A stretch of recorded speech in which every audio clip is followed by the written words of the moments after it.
Good morning. Flat Earth represented by Wakey. Okay. Spare wheel. Okay. I don't even know how long. It's like a 2.5-hour video, so I might have to pass on that one. It's just a presentation of Flat Earth anyway. Fly fishing. Fix my car. Flat Earth Early Bird from Irwin is live. Flat Earth Early Bird. And he says if you want to contact him or join the live stream, please add me on Skype. Irwin. Alright, Irwin. 26 people are in there. I mean, we can pop in and say hi. Let's go in there and say something. If I can get past the commercials, so they must have enough subscribers to go monetize. Oh, this guy. Okay. He's got that little arc that he's in. Right on. Right on. That's cool. Good morning, Irwin. International Observe the Moon Night with NASA. All right. I want some breakfast.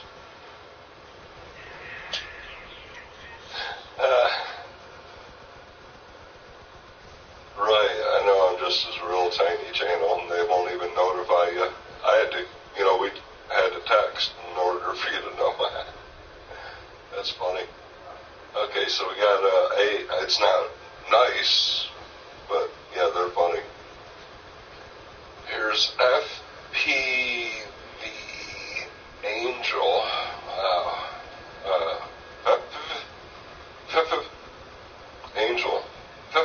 Angel. They're live. They had 12 people watching. Construction 400 Year of the Science and Glory. So they're live. I'm thinking it's a priority for me to at least when they're live stop in and see, because they may not be live when I get on later. Maltese cross. Then the hoppy, they call it some of the hoppy clips, yeah. But because you'll find every culture out there has got this same story, they depict these. That was enough of that. There's too many to go through. This is FE Max, Force the Curve. They got Flat Earth in their title. Episode 230, and it looks like it's in another language, so I probably wouldn't understand it. And it's not even until 3. It's like 9:45. Can we prevent earthquakes? Probably. Somebody can, maybe. I'm sure God can. 3D print houses, Flat Earth Research Foundation. 3D print houses. Wow. Okay. Flat Earther. What's this? They got 2 views. Flat Earther. I'm just going to look at them as I go sometimes instead of bogging myself down on things. So, let's see. Flat Earther right here. Flat Earther. Flat Earthers are crazy. They're crazy. One thing is clear. What? Flat Earther. Okay.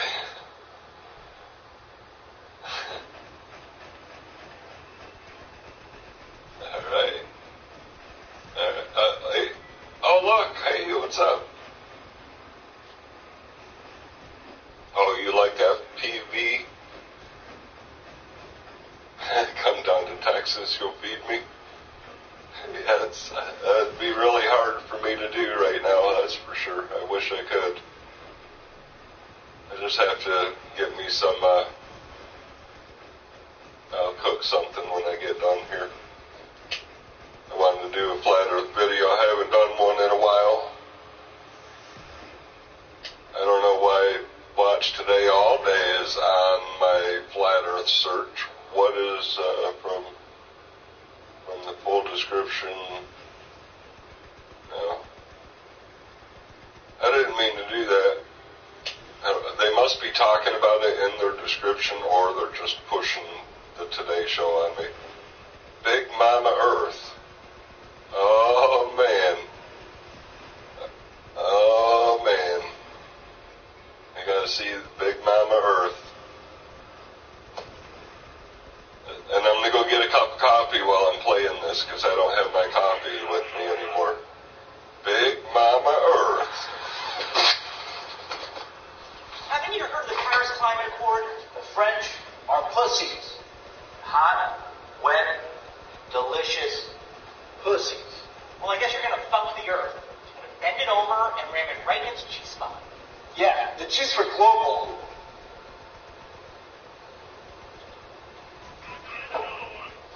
And the earth is round. It's not flat. You nincompoop. Mama's brown. Nincompoop. She is. And she has diabetes. But she manages it well. All right, enough. I'll probably get a copyright thing.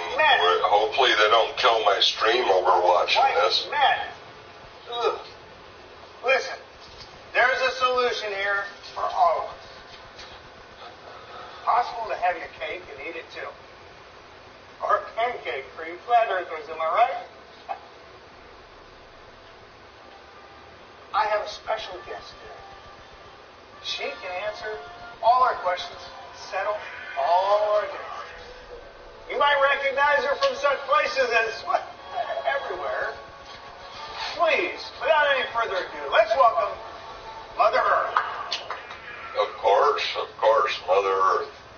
So, they got a lot of awards for that video. I bet you they would, they're going to be like, copyright. Flat Atlantis audio book from Diversity Tristan. Alright, History of Flat Earth, Mythology, Atlantis and the Mystery of Mount Meru. Okay. The stuff is flat. And the Prodigal Son. I just popped that over into the later stream or video. Royal Astro. Man, I'm not ready to read, that's for sure.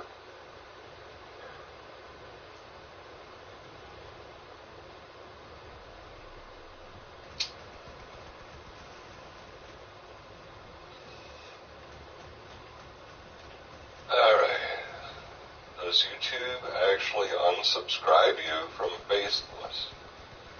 Well, you know, a lot of people say, I keep getting unsubscribed, and I realize that if your mouse is hovering over the subscribe button and you hit spacebar, it'll unsubscribe you. It happened to me once, twice, 3 times.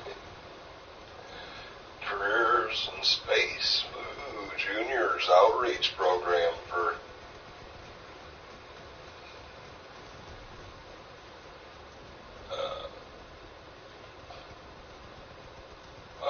okay. Outreach. Scrolling on down. There's usually a lot of gamers in the Flat Earth search lately, and that's cool because gamers rule.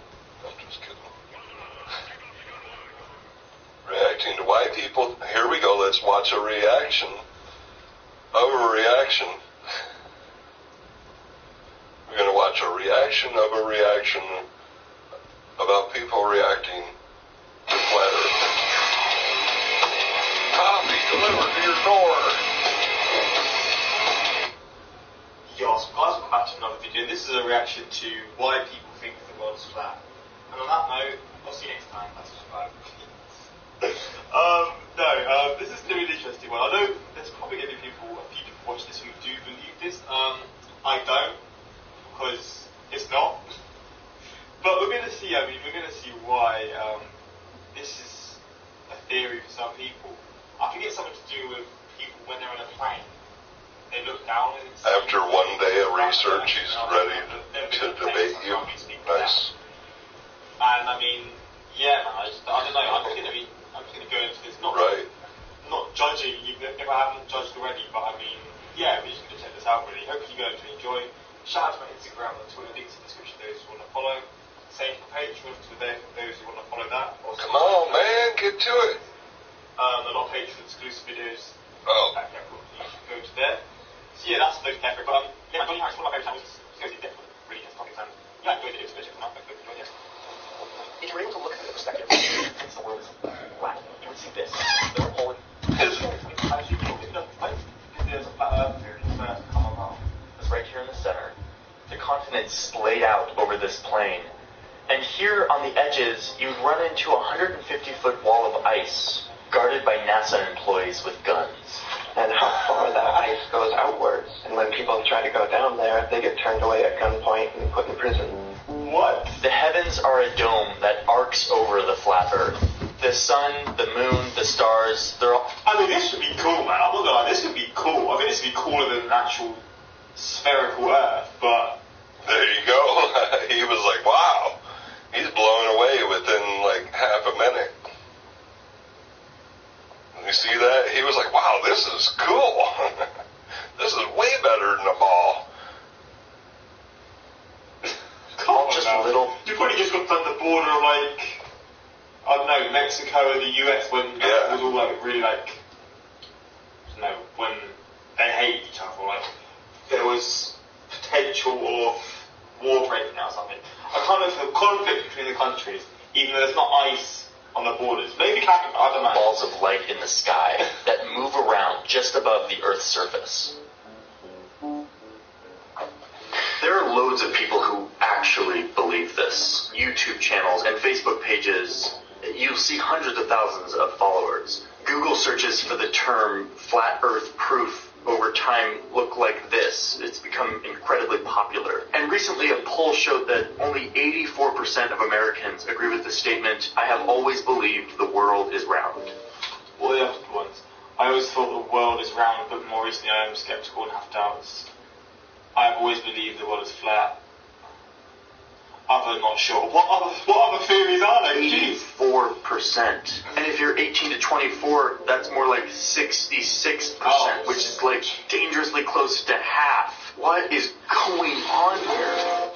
I feel like some people are probably just messing about in the poles and stuff. Surely.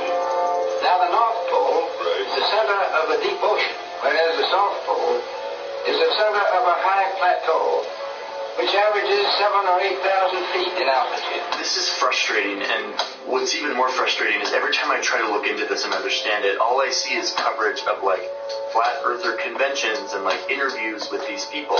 We absolutely know for a fact this ain't it. These interviews are interesting, but I want to understand like how someone with a thinking brain can actually get behind this. What is this actual belief? Where does it come from? And how do potentially millions of people believe that the Earth is flat? In the water. Yeah, his reaction when he was talking down about people. Earth is completely flat, as far as we can see and as far as we've measured, and the horizon is completely flat. I'm in Mexico now. I've been sitting on the beach reading everything there is to read about the history of people who believe the Earth is flat. Well, that's just when you know you're living good, man. You're literally doing your videos, researching whilst on vacation in Mexico, and it just helps prove your point or whatever. And that is the life, man. Look at this view, bro. Yeah, look at that flat Earth. It's such an incredible place to go to. And there's one thing that I just had to try for myself.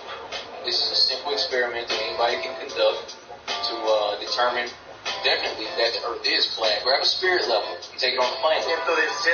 Found this hardware store, bought myself a level. This is lovely. Gracias, amigo. And I'm bringing it with me on the airplane. I'm going to do some of this empirical science myself. If you are to fly on a non-rotating Earth, please explain what kind of experience will a pilot really have. The logic goes that if the Earth is round, and I'm flying thousands of miles, which I'm about to do, then the airplane will have to be tipped a little bit the whole time in order to make it around the curvature of the Earth. The plane should be constantly dipping its nose forward in order to compensate for the curvature. Show me some planes doing that. I would be able to see the tilt of the airplane if I put my newly purchased level on the tray table in front of me. I'm going to take my spirit level onto the plane. If my tool shows me that the plane is totally level, that's proof that the Earth is flat. Let's go see what happens.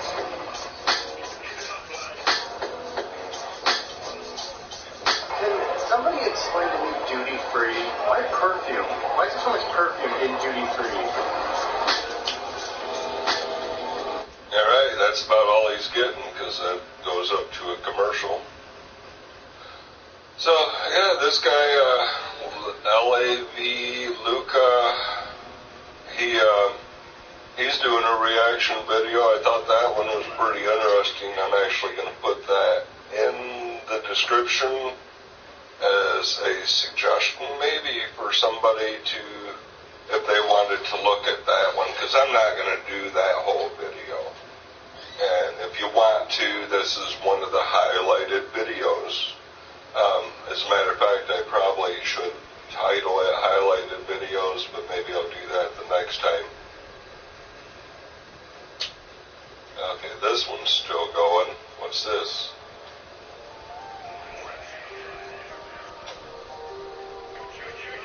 The Prodigal Son. A dizzying camera with some information on there, and come on, man.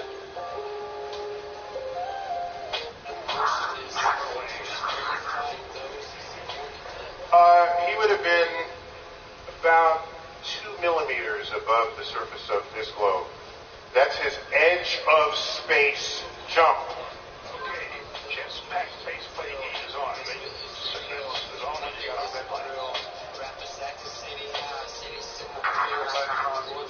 Okay, here we go. Item 34.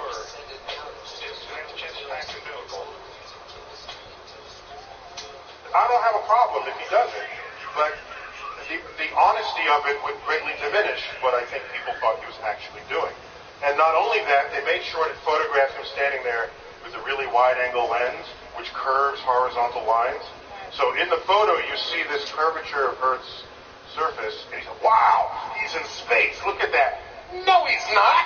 At that height, you don't see the curvature of the Earth. If you are 2 millimeters above this beach ball. Beach ball. Beach ball, he said.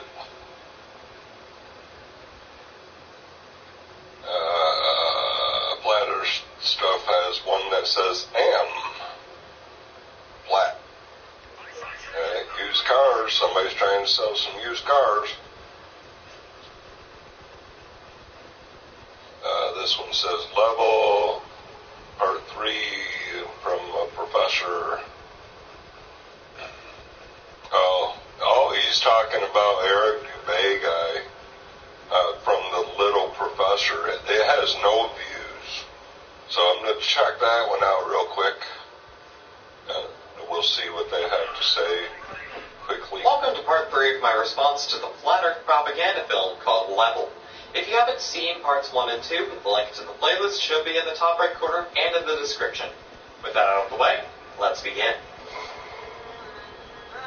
We come from this big bang and fluffy puffy pixie fairy dust and unicorn farts, and all of a sudden consciousness just came out of that. No. You're right. Consciousness did not spontaneously develop from a big bang. It took 10 billion years of star formation, planet formation. Alright. Well, he doesn't have a lot of subscribers, but I'm not sure if I want to listen to much more of that. Because either of them, they don't seem like they seem a little aggressive, and I don't want an aggressive film. I don't need aggressiveness. Activism. Here's a Jason something or other. Gastaldo attacked. Oh, he sees that.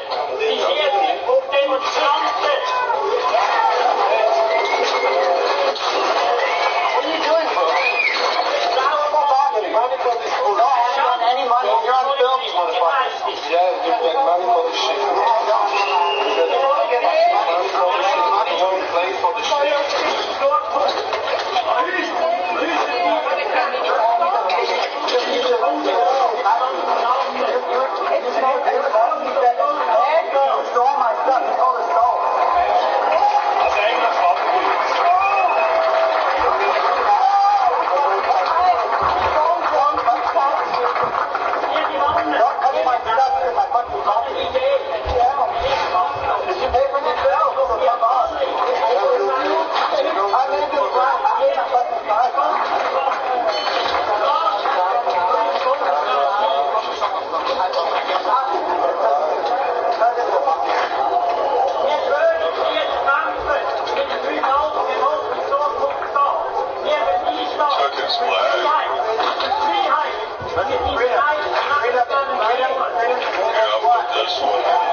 Wow. Getting stalked by that woman. She's like, go. Go. You're not welcome here. Go. It was sort of like hard for me to even accept. Taking the flat earth raves by storm. Fun with art and techno. Let me check this short one out. Got a quickie in here. Quick video, 22 seconds.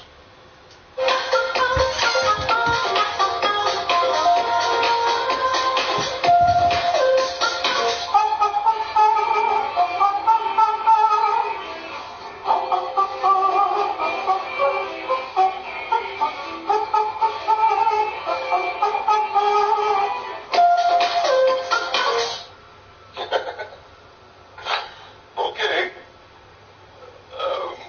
Sure. Who is she? This guy says, who is she? That's nothing. This video will be flagged by Hans Wormhat. Flat Earth is a cult created by Freemasons to brainwash. Wow, this guy is Dildo. Dildo's Dildo 1, 2, 3.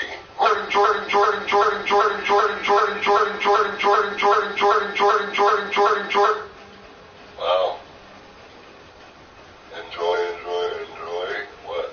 I don't get it. Enjoy George. What? Probably some kind of, I don't know, that one's weird. A pass. These are just, I don't even know why they're in my search, but okay. Fall of Civilizations, episode 13, Empire of Iron, Assyrians. There we go. That's like a 3-hour dive into some history. Anybody wants to take it, it's there for the watching, so. Snowball Earth. Okay, the Earth covered in ice might sound powerful. Yeah, these matches, the AI is way too powerful. This is like another one in a row that we can't even beat because they're making the AI way too strong to compensate for all the meta players, all the people that optimize everything. They make it challenging for the people like that, but then it makes it impossible for anybody else to actually do any quest. You can't do PvP anymore. I had to give up on that because of all the new weapons, and people are way overpowered, so there is no enjoying the game anymore, except for maybe hoping that every once in a while I can have fun with it. But it is so unbalanced now, it's not even fun. I mean, you can't even do the quest anymore. All the weapons are just like, okay, you're completely overpowered now. I mean, it's on the end of my gun and I can't even get it off.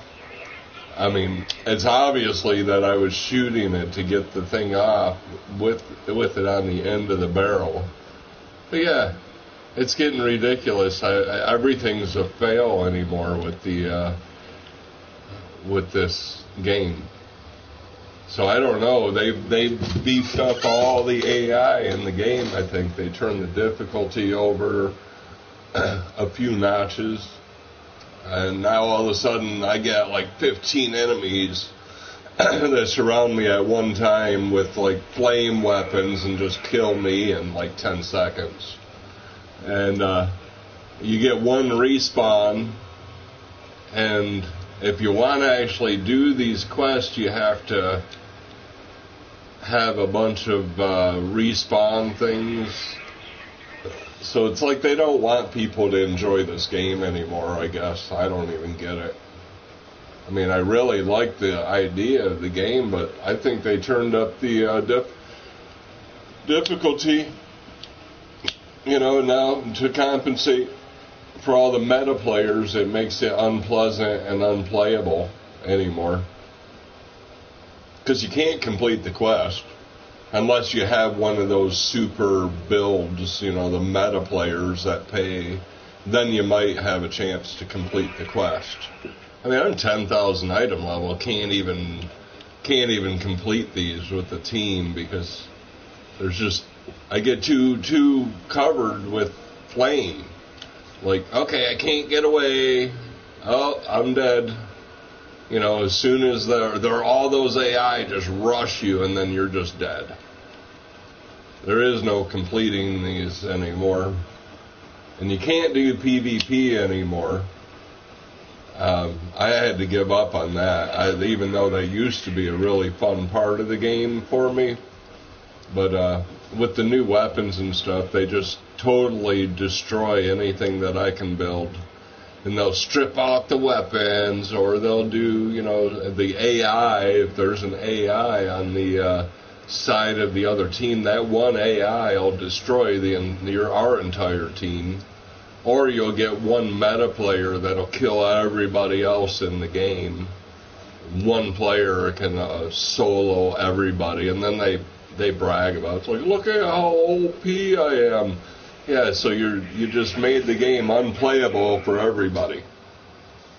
You've made the game unplayable for everybody else now all of a sudden with their new update, because they beefed up all the AI with these new fancy weapons. They cost $30,000 to buy, so there's no way to get those high-end weapons. I've been saving for like 2 months trying to get a new weapon, and I'm up to like almost 3,000 or 4,000. I need like 4,000 or 5,000 to get it. But those new end weapons are like 20,000, 30,000, 60,000 for a new weapon. And then I go around and I see other people that have like 5 of those weapons that I can't get. All the AI has is super, super powerful weapons that I can't afford. Even though I've been playing every single day, I can't afford the weapons that they give the AI. All these flamethrowers are super expensive. When I look in the marketplace, they're just unaffordable for me. If it takes me 3 months to buy a new weapon to try it, one of them, and then other people got like 4 of them, with generators, with the best cabs. I mean, and all the AI have the same thing. And here we are, the underdog, with trying to just survive. Nope, you got 15 flamethrowers coming at you at once. You're not going to survive. So I don't know who is in charge of these matches, but they're undoable. They're unplayable.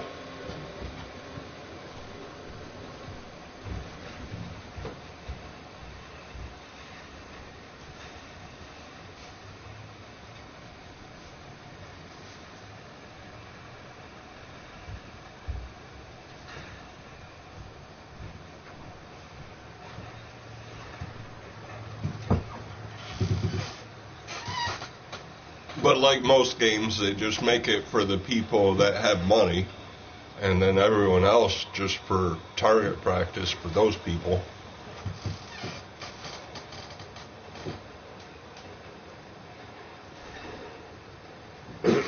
Get all those meta players. I downloaded this. I can build anything that there is because I have a big inventory of weapons.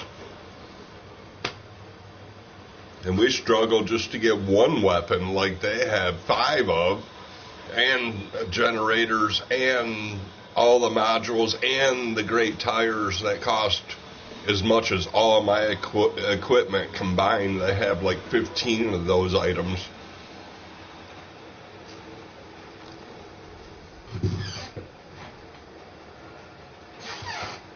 I mean, there's way too many mobs.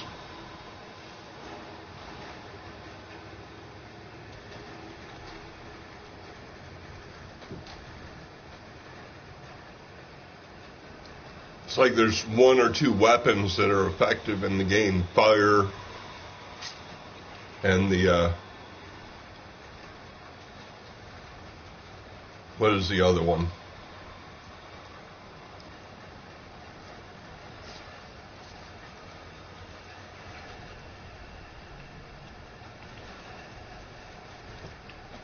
Yeah, we're stuck with like rapiers and small weapons while the enemy has like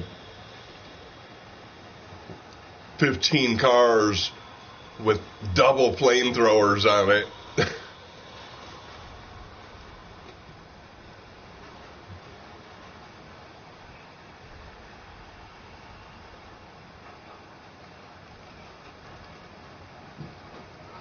They should make this match maybe with minimum of 5 players. I don't know, sometimes I went in there with just me and one other person, and we did fine. But we'd take our time and only draw the enemies one at a time, and then we kind of had a chance.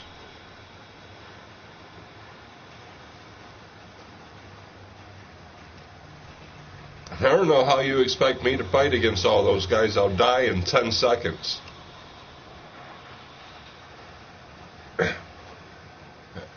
I'd waste more money trying to beat that guy than I could ever get by by using respawn things. Can't get the resources to make more. I got 3. But why would I use that and go in there and die in 10 seconds?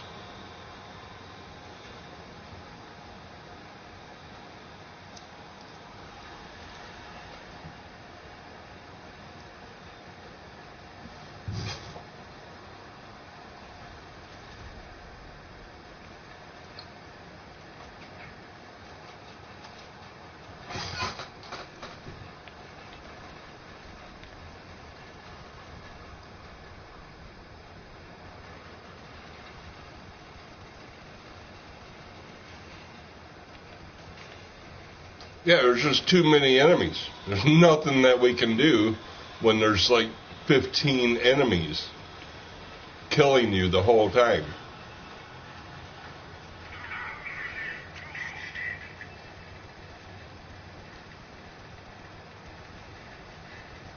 I mean, fire just getting destroyed the whole time, you know. There's nothing I can do against all these. There's way too many. I mean, this guy used like 5 respawns to try to do this fight. And they're way stronger than I am. All these AI are super, super strong.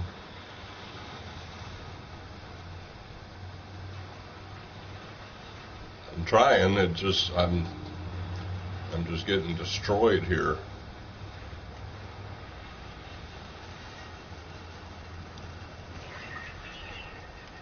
Wow. The game used to be a little bit more balanced a few months ago. Now I think that they turned up the difficulty. But yeah, they're using these flamethrowers. And they got like 15 AI that have these flamethrowers and those crossbows. I forget how expensive those were, but I'm going to check in the marketplace. I mean, I would like to have, powerful weapons like they do.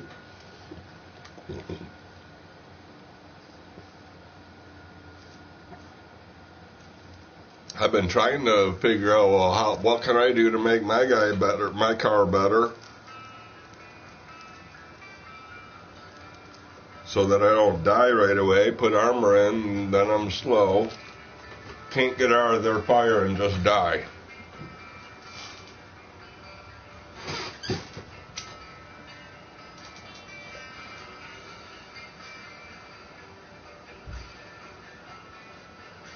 I mean, they're using things like, this one's 35,000. This one's 37,000. It would take me about 2 years to come up with enough for one of those. And I've seen people with like 4 or 5 of those, 3 of those, these same weapons. And they're like, I'm up to, 3,700. And I've been selling everything that I can, trying to get me a better weapon. But this Parse, that would take me about 4 months to make enough for one of those. Then you got these retchers. That's at least 3 months to come up with enough money for one of those retchers. That's me not buying anything else and just trying to save up money enough to do one of those retchers. So, I mean, I don't get it. People must be putting money into it to get those big weapons. And I see everyone with these retchers.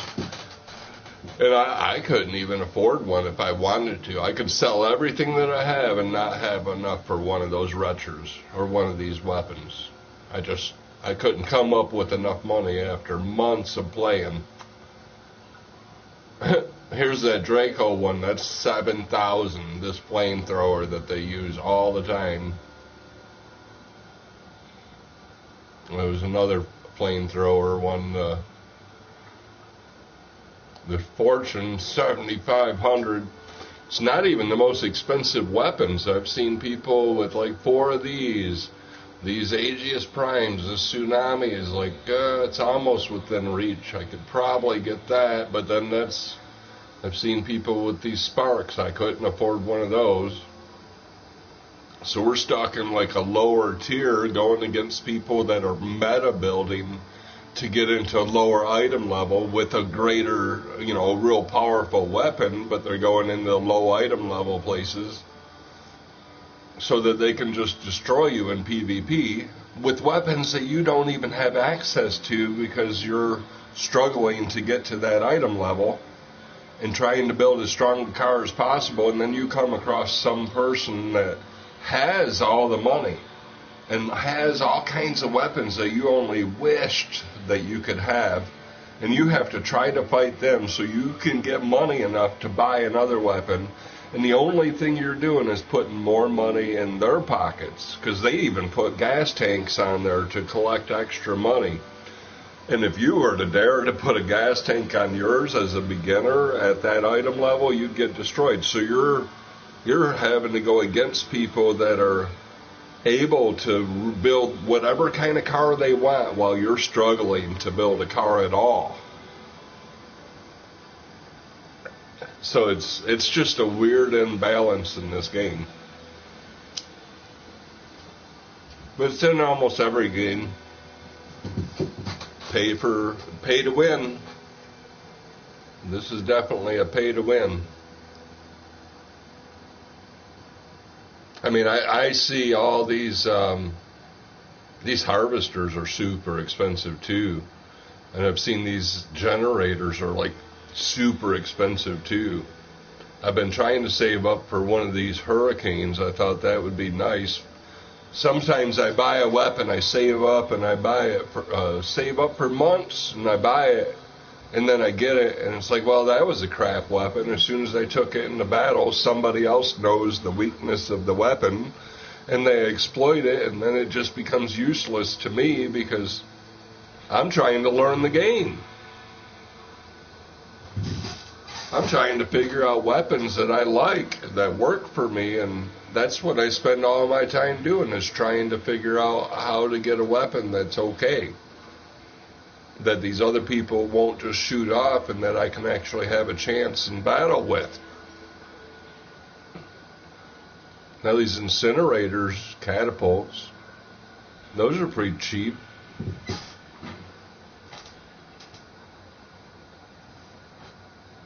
I mean, they're not cheap, but I could afford a couple of those. I'm not sure if I would like that. They have a bigger, better one. See, the damage on that is 4 ticks. And I was looking at the Hammerfall because it had more damage. But I don't know, maybe I need to consider those flamethrower ones. But I don't like the fire. Because the fire on the ground, I want to avoid it all the time. So I think the fire is really a distraction. And then people had those meted out, so I would have to have all kinds of other stuff with it to have it somewhat effective. So this Draco flamethrower, that thing does good damage. I don't even know. I mean, these people have like 2 of them. The AIs have 2 of them on there. And they're like, that would be 15,000 monies, which I only have after months of saving 3,700, selling everything that I can. So I've been trying to figure out weapons that would be effective. Those mine layers are super expensive too. I mean, that one's like 3,700, 2,774. I have an Aurora. Here's this generator, super expensive. I've tried a few different weapons. I get them, and then it's like, oh, okay, I guess I shouldn't have saved up for 3 months to get that one weapon.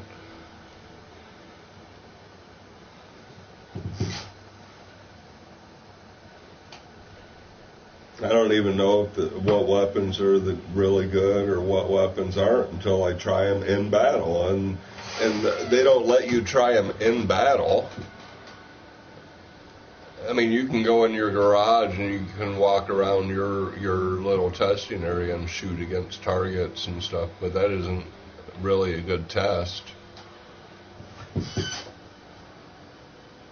I don't understand all those different builds that people do. I don't even go to the exhibition.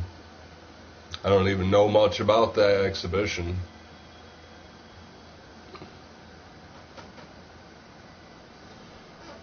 I don't know. I've seen that Gravestar in the marketplace. It's kind of cheap, but I don't even know.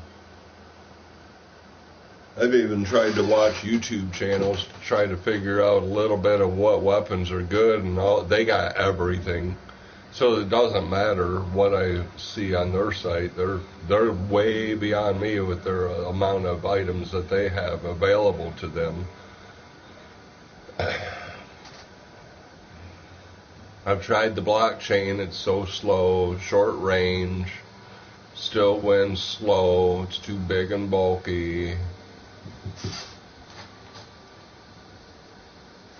Just trying to find a decent anything.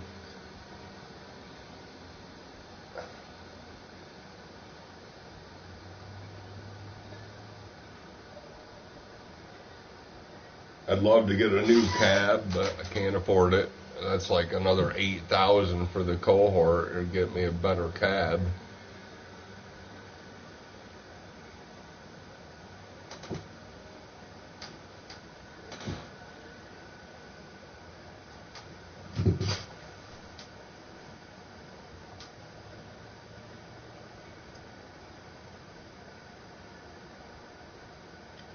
Whatever that pulsar is really expensive. That would take me 4 months or 5 months to get one of those if I played every day.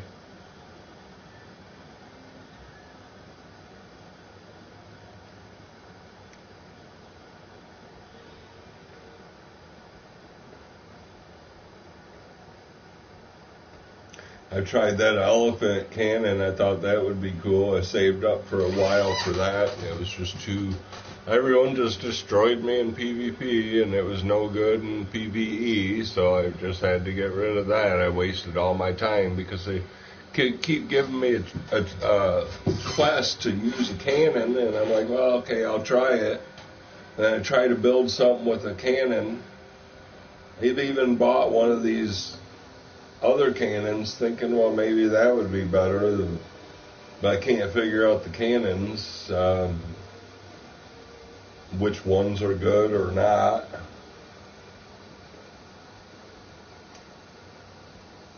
Chainsaws I haven't tried. Here's a generator. Toadfish. No idea. Wow, that's a lot of damage. It's really expensive. That's like 4 months of saving to try it, to even try it. I tried the junk bows for a while. There's another gun that I was looking at and wondering, well, I wonder if that's any good.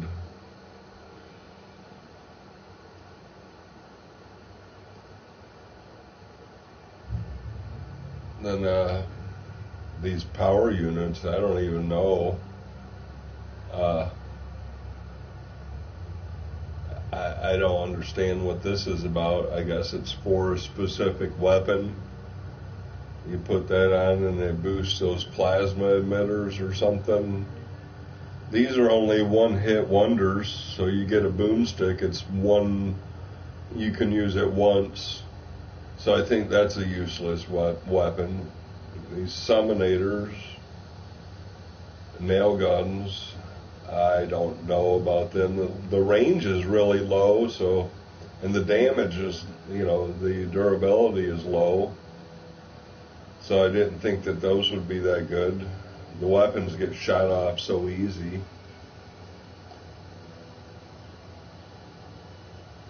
Another nail gun. Again, it's slow and it has no range, I guess. Trying to find decent weapons. I can't afford any of these. Most of them I can't afford at all. But everyone else seems to have 3 or 4 of everything that I wish I had one of. And I have to fight against the people that have 3 or 4 of those. Things that I can't even afford. So I gave up on the PvP, which is like half the game.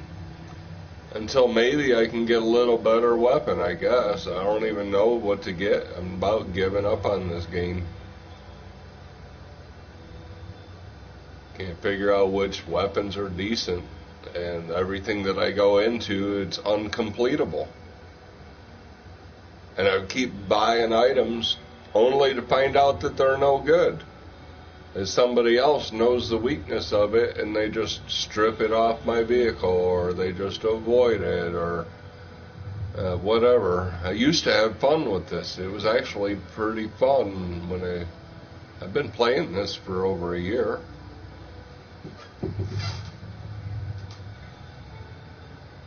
Doesn't seem like it's getting any better. I tried those gremlins, and then I had people saying, oh, those are horrible weapons. And I was like, well, they seem all right. I kind of liked them at first. But then I figured I'd try something else because everybody in chat was, when I asked them, it's like, why are these landmines are so powerful that they're just like people can go around and kill the entire other team with landmines, no problem, because you can go invisible and they got these meta builds and they can, one person can destroy the entire team because they give them so many landmines that they have like 150 landmines, and it only takes one landmine sometimes to kill somebody. So they got like 20 times the ammunition that they need to wipe out the entire team. And they'll put 3 of them on there, which I couldn't even afford one if I wanted.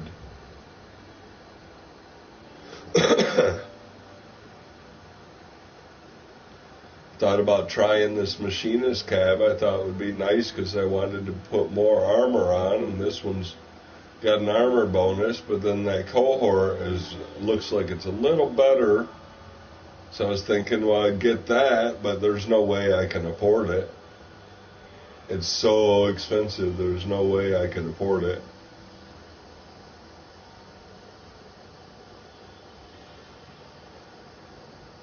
So I'm not sure how people can afford like all them legs. Like they got these legs for, what do they call? I can't even say. I thought I saw one. The crab legs, those hover things are super expensive.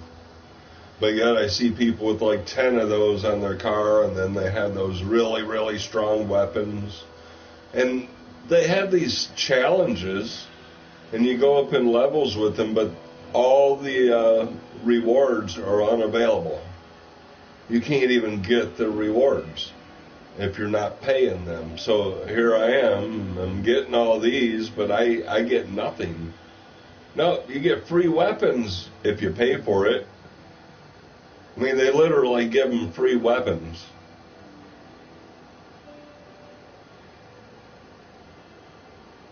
Here's 2 more free super powerful weapons. Here's another super powerful weapon. It's locked for me. I'm not allowed to get it because for some reason it's just locked. And I don't even know what they did. I used to get a reward for going up in legendary levels, but they took that away. And then they give you these stabilizers, which do me no good. I can't sell them and I can't use them because I have nothing to use them on. So those are completely useless. They took away anything that I got for going up in legendary level and gave me something that I have no access to using. Don't understand what they are. And they don't give me, it says that by using the small, I upgraded a weapon and tried to use those and it wouldn't let me. So I've even went so far as trying to use them and couldn't figure it out. I'm like, I had no idea what these are. It says craft. So I'm not even sure what this is. It says 4 of them. To do a special one, you have to use some special stabilizer, and then you get a rare stabilizer. If you, I don't even know what these things are. I don't even know what these things are. So they're in my inventory. I can't sell them and I can't use them. But I used to get something that I would get a random item. And then that was giving me some decent stuff, like to help me a little bit. But I guess they didn't want to help people. So they took away that and gave us something totally useless. Totally useless. Oh no, I'm sure it's useful to the metas and the elites that have, that don't need them. Yeah, it's probably great for them. I don't get any benefit from those stabilizers. I don't even know. I couldn't afford 3 weapons. You have to use 3 weapons to, I guess, upgrade. So you go over here to the upgrade, and you can upgrade something. like say I think I upgraded these tires and they gave me mass and durability, and then I upgraded this weapon and it gave me, and I guess you can use those stabilizers to pick, you can pick or something what you're going to upgrade on your weapon or your cab or whatever with those stabilizers. But again, I don't understand. See, it'll say you'll get these, maybe one of these. So if you were to put like 3 of those Bigfoot tires, which I don't need, though. I mean, I'd like to upgrade my meat grinders, but I would need, if I wanted to upgrade those, I could use 3 of them to upgrade 1. So that would give me 1 upgraded. I could buy 2 more to upgrade another one, but then I would be stuck with 2 and I would have had to buy 2 more. So, and I'd buy 2, I have 4, I'd end up with 2, because it would take 6 to make 2. And I don't understand. I would hate to get them, upgrade them, and then not be able to use those stabilizers, because I have no idea. Okay, this is a purple item. So say I wanted to, I mean I do, say I wanted to upgrade that, and go to my storage and say I wanted to upgrade. See, it won't let me. I guess I can't upgrade that because it's on my Leviathan. Maybe I can now since I took 1 off of each of them. So if I upgraded this, I could get more traction, power reduction, tonnage. I can more tonnage. I can get durability, or mass reduction, or resistance to all damage. 10%. That'd be nice. Surface traction, maybe power penalty. Or even the tonnage, I don't even know. But say I were to put 2 of those in, I don't know, the purple, I guess purple, I don't even know, let me just cancel out of this. So purple, let me build this back, put that back on somehow, okay. So, under storage, parts, that would be these, right? Epic stabilizers, that'd be the purple ones. By using this small disposable device, you'll be able to lock in one of the bonus parameters when you upgrade your part again. So, you could do 1 of them, I guess. Maybe I can pick both of them.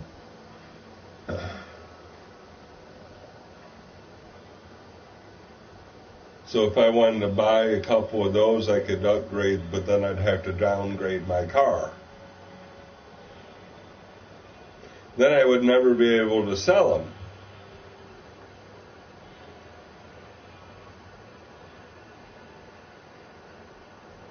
And I still don't, then I would definitely not get a weapon anytime soon.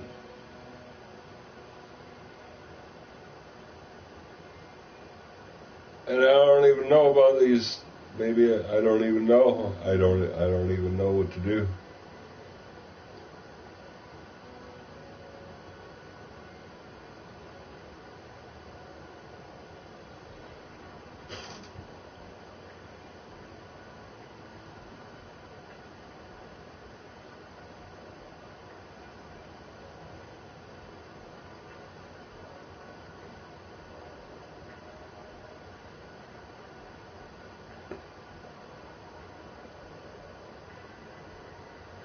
That mandrake, you see that all the time, man. This one, that's super, super expensive. That's like 6 months worth of saving to get one of those.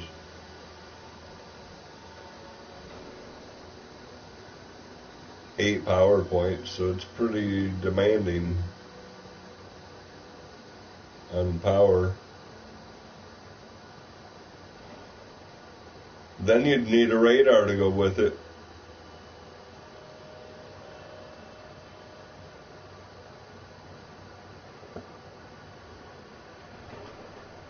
I mean, I would like to upgrade, but I don't know if I want to upgrade or if I upgrade my tracks.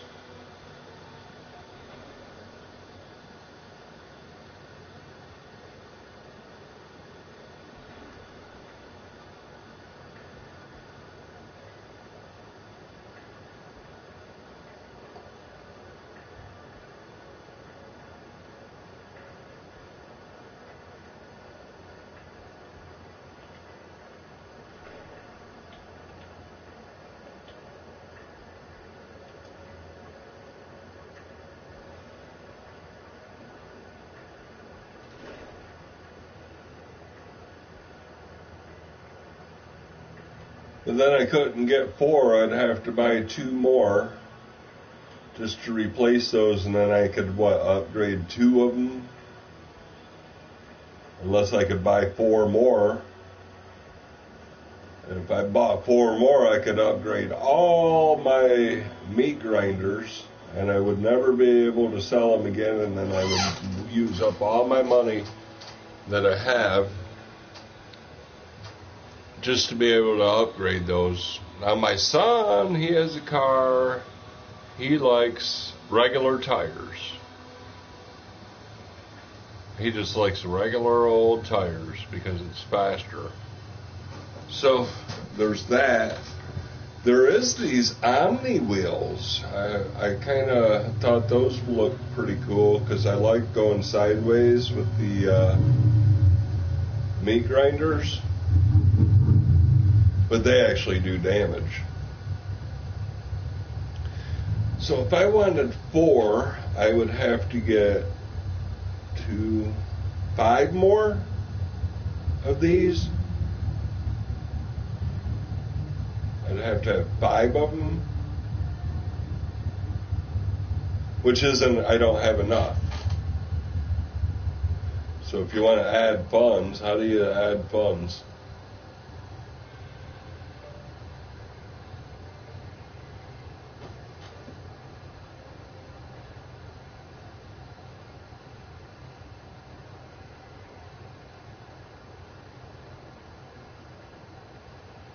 So you have to go to another store.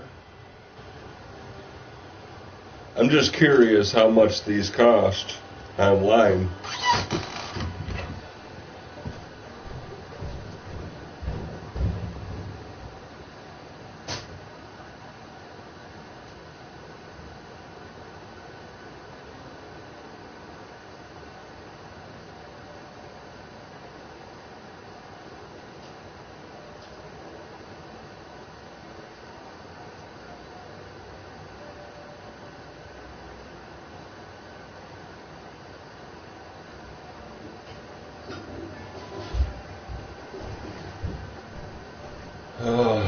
$100. Cost $100.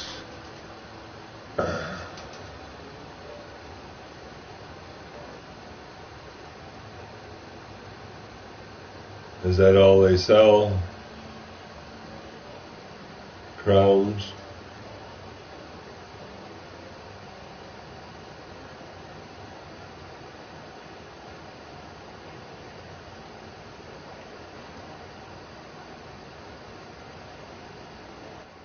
Yeah, I have no idea. I really don't know.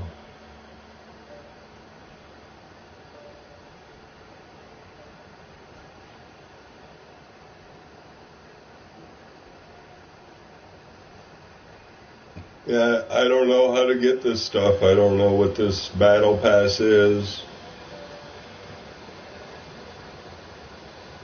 Then you get a bundle, Elite Battle Pass, Season 6 bundle for $35. What do you get with that?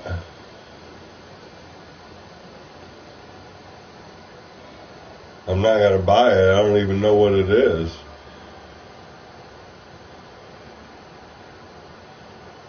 Why would I buy it if I don't know what it is?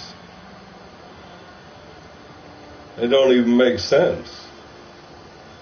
I don't have a PlayStation 5.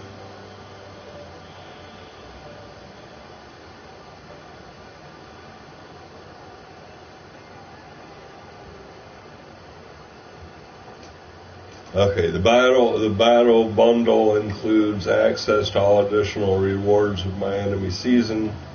You'll receive the following 15 levels are immediately unlocked, and all rewards of the unlocked levels are available. Only the owners of the special pass can unlock those stages. To get the reward, you need to unlock the desired stage. In order to gain access to the next reward, you need to go through the previous stages.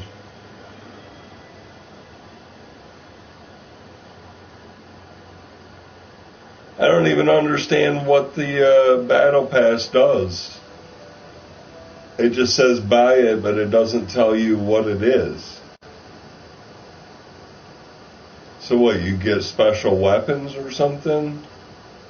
I don't even know. I don't understand what the point in the Battle Pass is.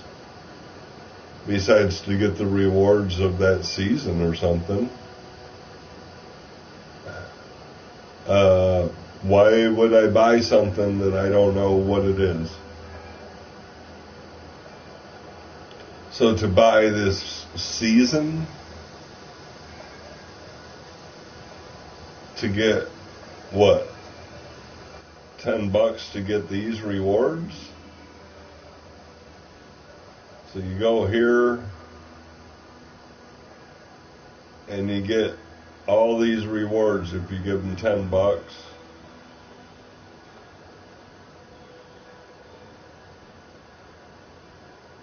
Free money, battle pass, level it up. I don't even know. It doesn't even make sense. So,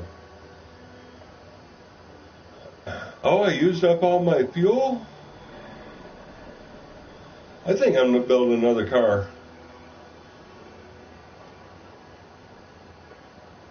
What do I got? The Bulldog in there? I shouldn't have the Bulldog change. Should be in there. All right, so let's resave this.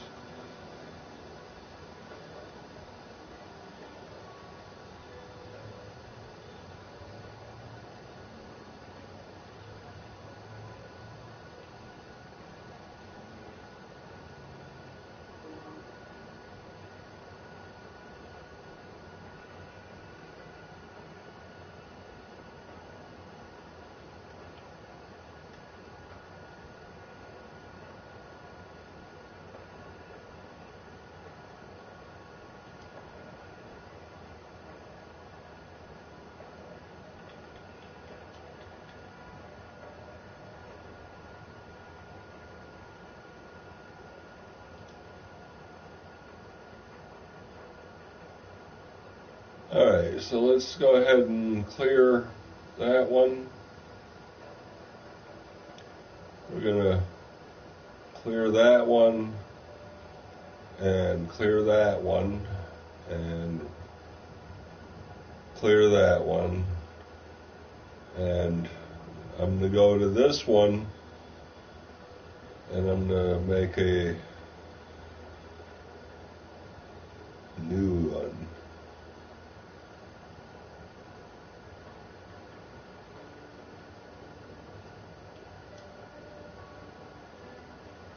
Alright, new one. Assemble and build and see what I can do.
Alright, so I'm just experimenting here a little bit. I may keep it, I may not.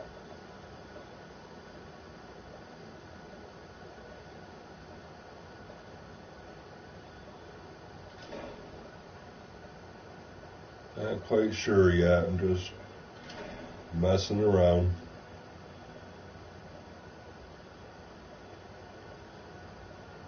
Just messing around.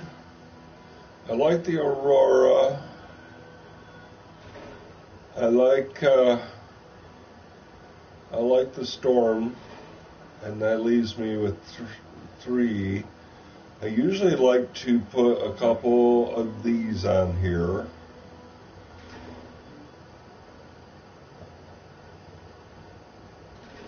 And that leaves me with 1.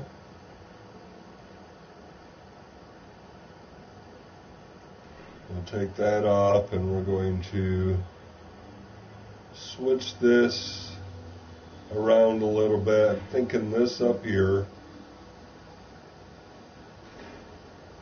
And this guy right here,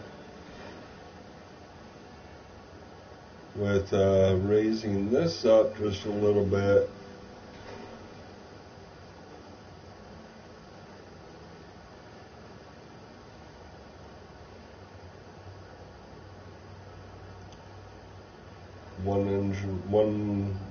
What do you call it, power to put on here. I want an engine.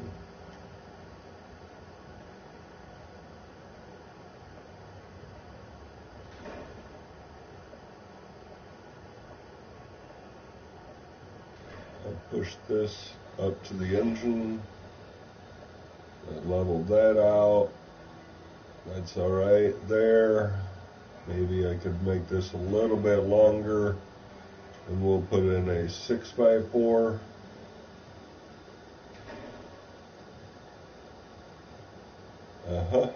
And that looks okay. See, I'm at 5,000 already. Just by putting in some little basic stuff, I'm already at 5,000. I'm trying to get one that's for PvP, and it's not looking too promising there, because I'm going to be so high on my item level.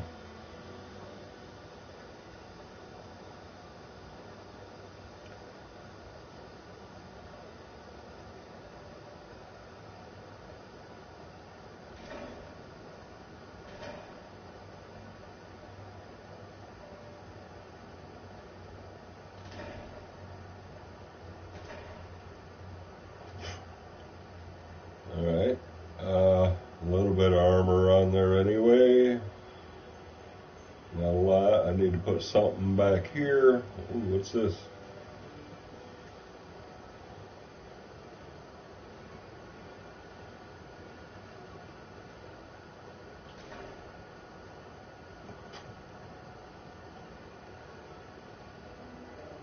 Alright, well, not sure which size will fit best there.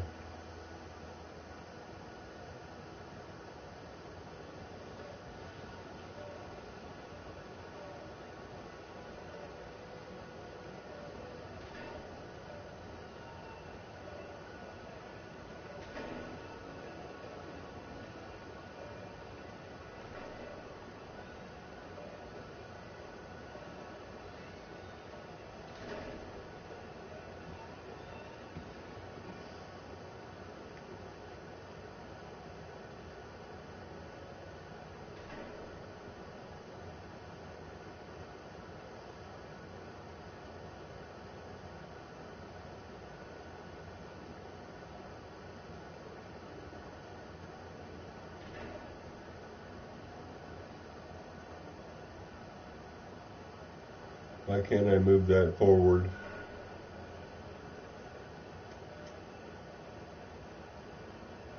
Well, what's holding it back?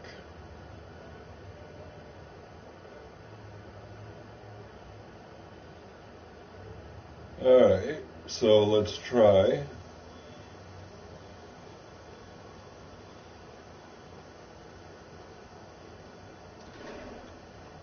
that too big? You're too big. Let me try these.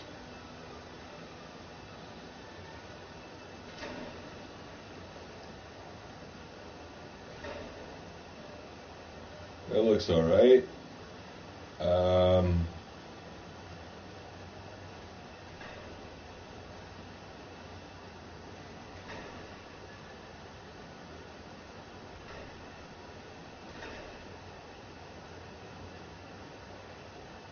Trying to make something that would be okay for PvP. Let's see if this even shoots.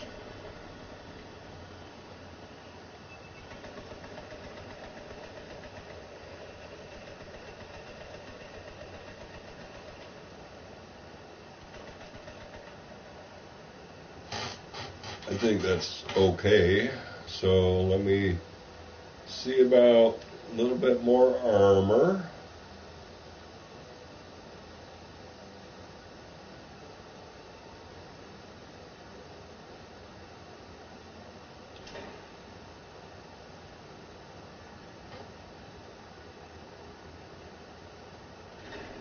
Trying to cover up my guns just a little bit, man. Just a little bit would be nice. So I'm thinking these strike plates right here are pretty healthy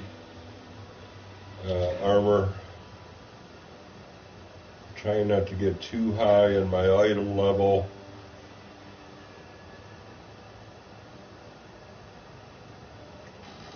And that is really hard for me to do.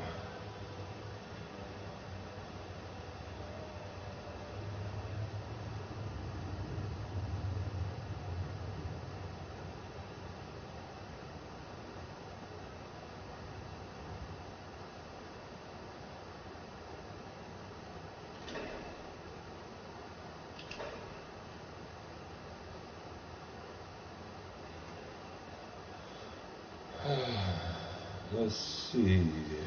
I'm really not trying to overdo it, but I don't like having no armor at all. It's not my style.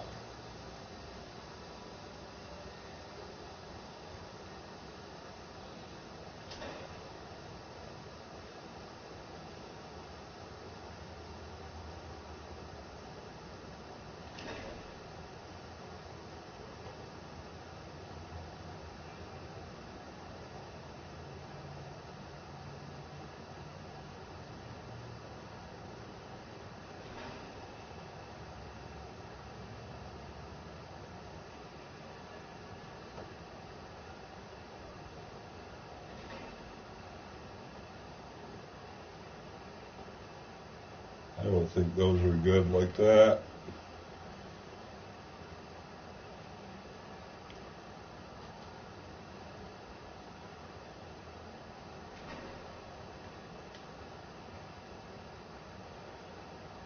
I'm trying to just at least put enough on here that I won't just blow up.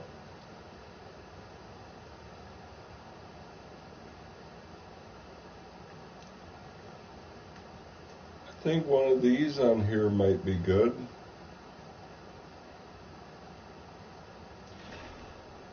Just a little skid plate to keep me from completely losing all my... I'm thinking either this, that's 71 durability, or this is 68. Nibbler, I think, is just fine. And pushing 6K. So let's put on some decorations, I guess.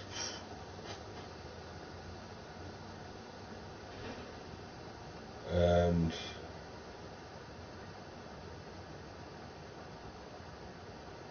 I wish that I could put on more armor, but then I'm going to go against people that are like way too strong for me.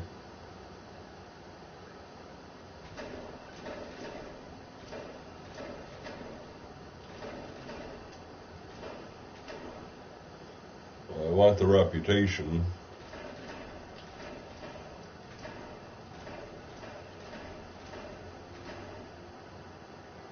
And now I need 2 more reputation points. Let's go ahead and just either, that's 3 and that's 6, so let's just either the headlights or the exhaust. We'll put on the exhaust. And give it a paint job. How does that feel? No radar at all.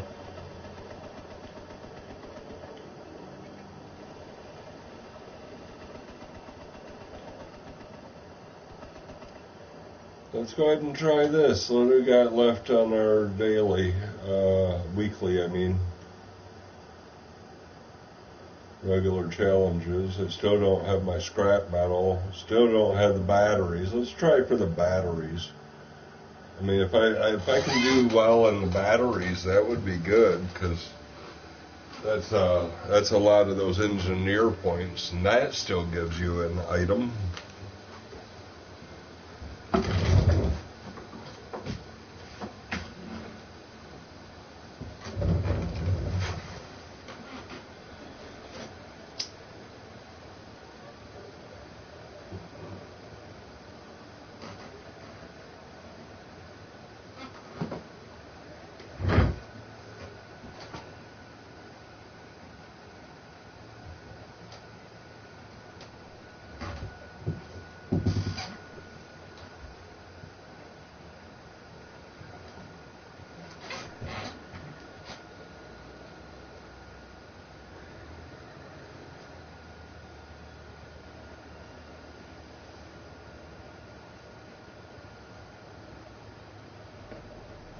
Oh, hello.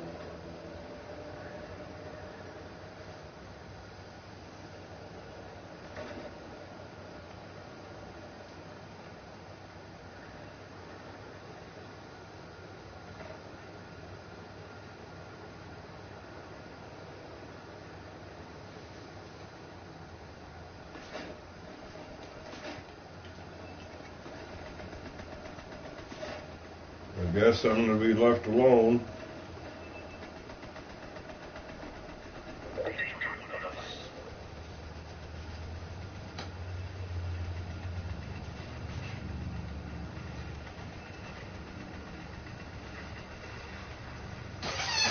Yeah, of course you got a meta builder with a parsec, 2 parsecs that I can't even near afford.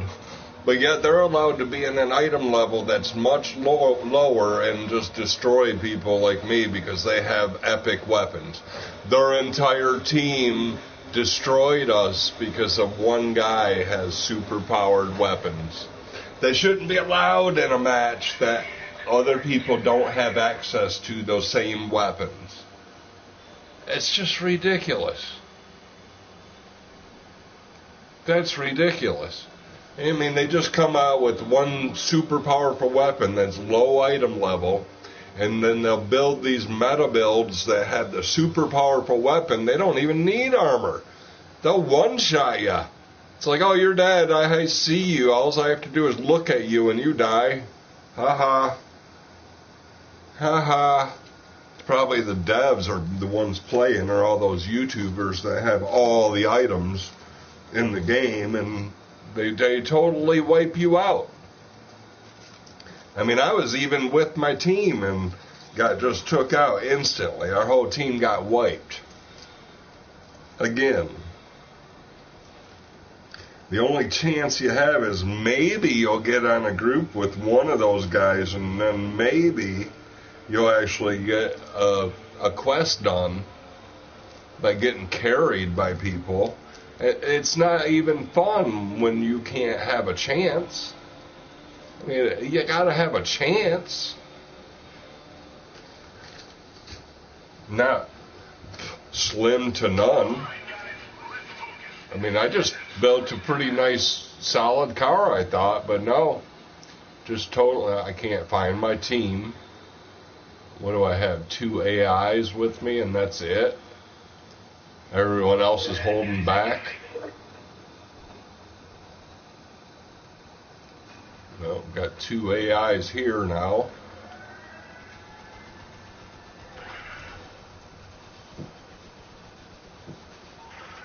Oh, great.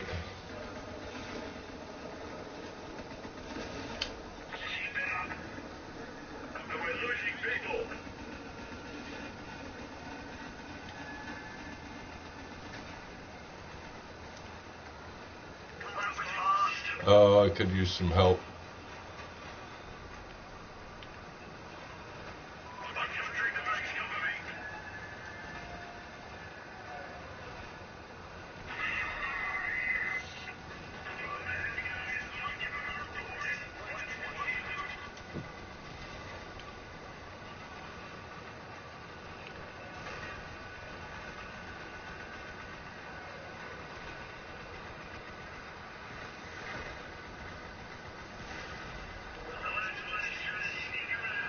Wow, we're actually winning?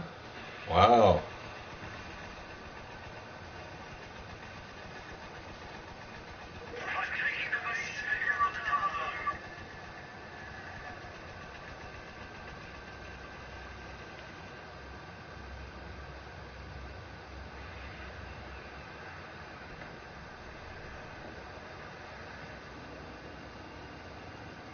This is where I lost him.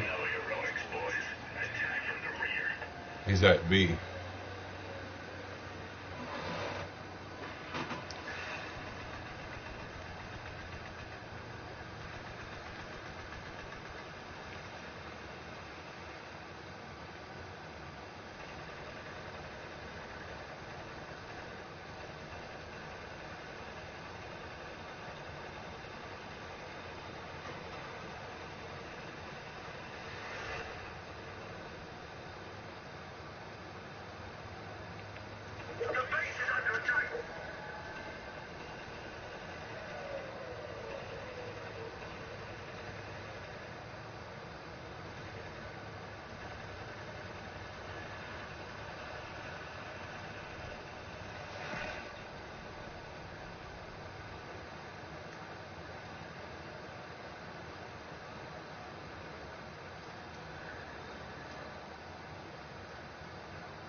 Oh, I won!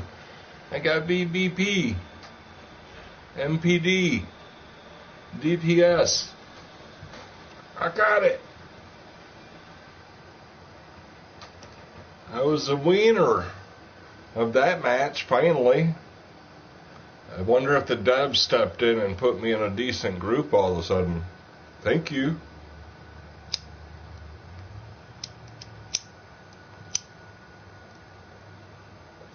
A lot better than a full hour and a half of losing one after the other, after the other, after the other. That just gets discouraging.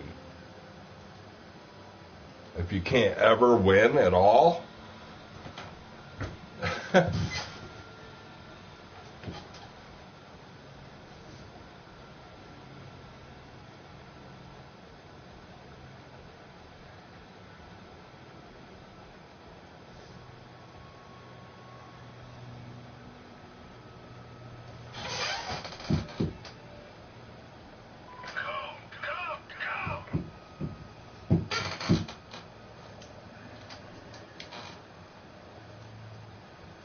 Good morning.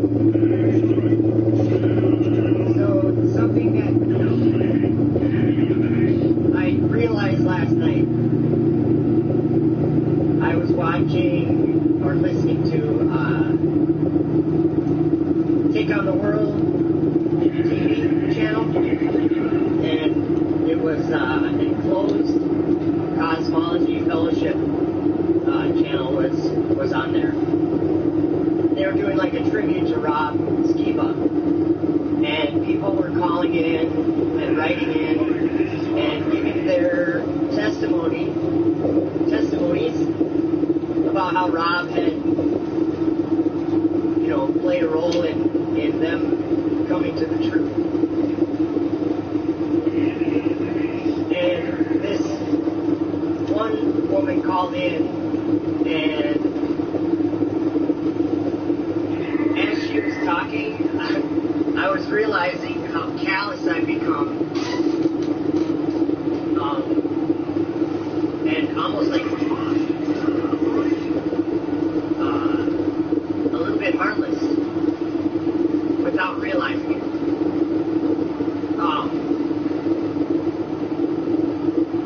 This woman was, I don't know who it was, but she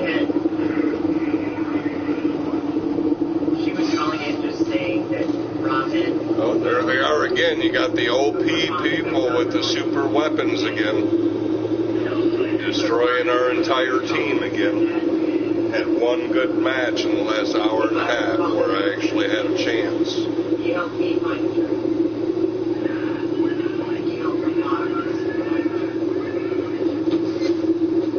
But when she called in,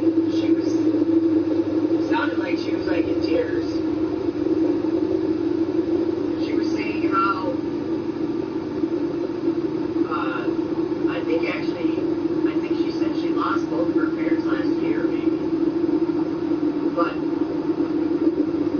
she was mentioning how she was the only one, in her family or whatever, that believed the way that she believes, and that it was very lonely, and she was very alone. And it just made me realize in that moment how callous I'd become to that kind of stuff. It was like maybe it was a few years ago, so it doesn't bother me anymore or whatever, but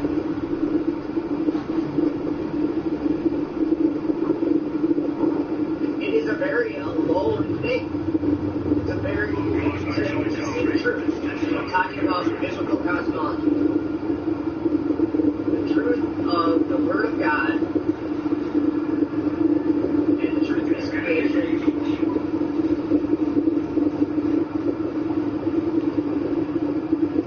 Coming to that realization is a very trying thing to do. It's very hard to do.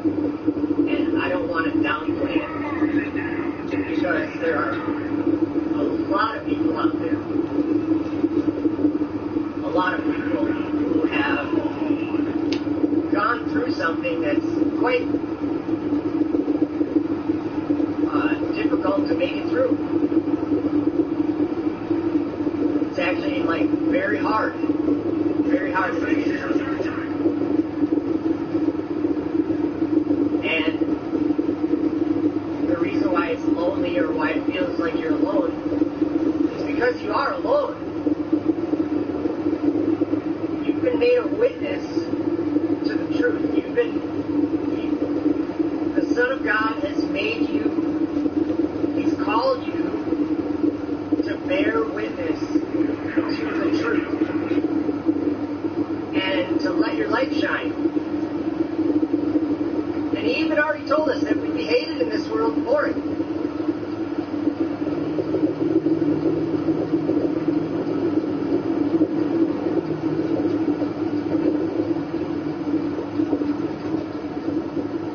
Didn't realize that changed anything.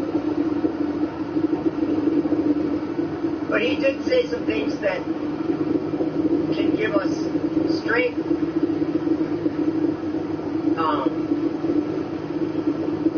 He said, let not your heart be troubled. Believe in God, believe also in me. And He also said, be of good cheer. I have overcome the world. But He also told us that they would meet you in the synagogues, and mother and father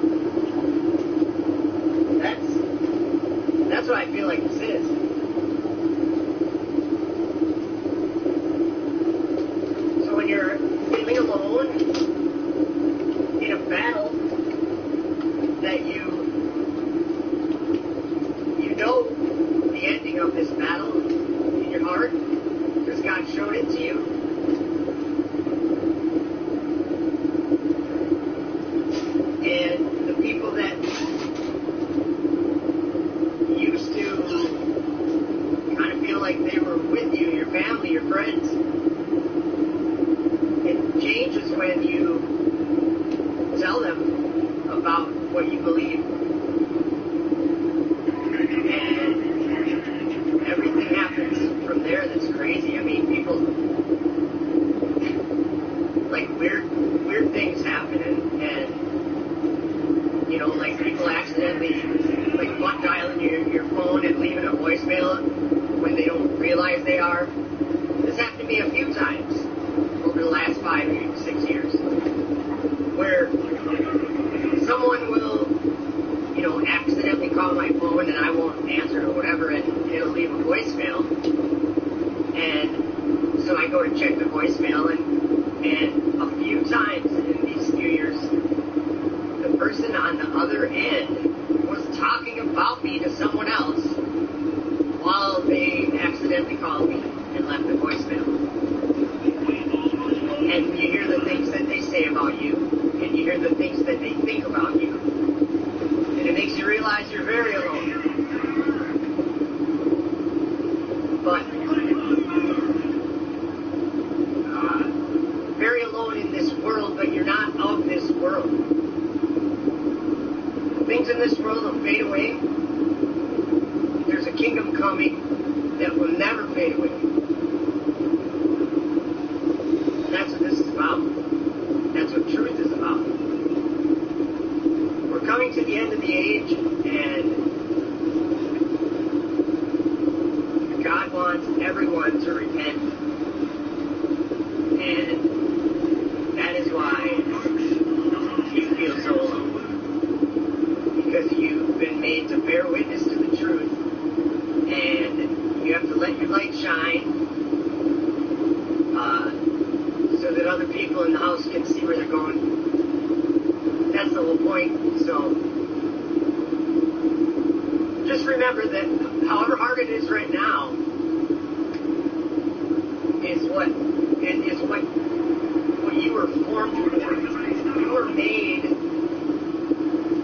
to do this, and He chose you to do this, and He gives you the power and strength to do it, and it's actually Him that's doing it. But He needs people in the world to manifest these things. And if you look at the last 5 years, there's a debate going on. That's a debate that didn't come from any of us. It came from Him. He showed us this. And so, even if it's hard and you feel alone, be strengthened by that. Isaiah 42, verses 6 and 7. I'm just going off the top of my head, but I think I can get it. It says, I, the Lord, have called thee in righteousness, and will hold thine hand, and will keep thee, and give thee for a covenant, for a light to the Gentiles. And then I think the next verse says something like, to remove the prisoners from the prison, out of the darkness, out of the prison house. Something like that. I don't know the exact quote, but He called you in righteousness, and what higher calling is there than what the God of all creation says is righteous? What He says is righteous is righteous. It doesn't matter if the world hates it. It doesn't matter what the world thinks of it. So,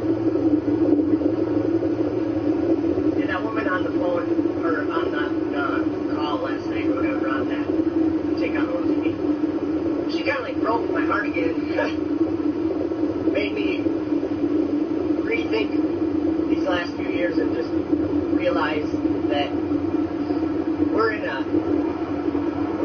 time of tribulation. And when I hear people like her, it reminds me of how much it hurts to go through whatever it is, whatever we call it that it is. It's not easy, and I think I am callous to it, and I shouldn't be. So anyway, be encouraged. Don't feel lonely. Don't feel alone. Know that you have the King of Kings, and I believe he's riding on a white horse. He's got a bunch of his saints with him, and they're engaged in battle. But the world doesn't realize it. So let him hate it, and just keep saying the truth. Have a good day.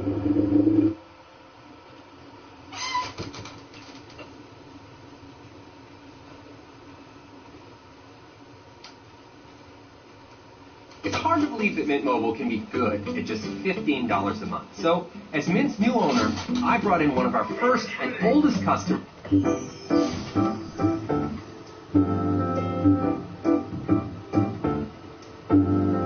We have fewer democracies in the world today than we did 15 years ago.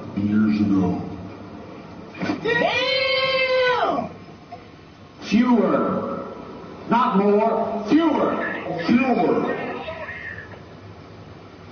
Wait a minute. Who are you? Well, look, I guess I should be flattered. People are coming because I'm the nice guy. That's the reason why it's happening. Okay. That I'm a decent man who that's why they're coming, because no, Biden's a good guy. What? Bro, what are you talking about, man? We have fewer democracies in the world today than we did 15 years ago.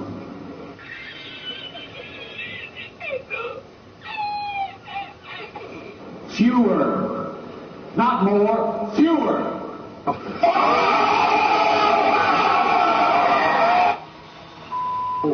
not going to be a mule. I got something to do. I got to go do boom, boom, boom.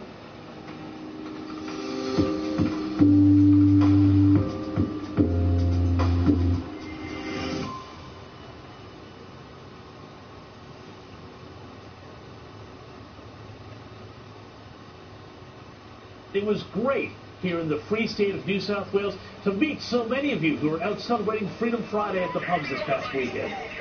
But, unfortunately, things aren't going quite so well in the U.S.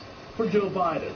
Or, for that matter, millions of Americans facing rising prices for groceries that aren't available. Flight delays and cancellations from an airline sector that is apparently beset by bad weather and claims that by some that vaccine mandates are leading pilots to perform sick-outs.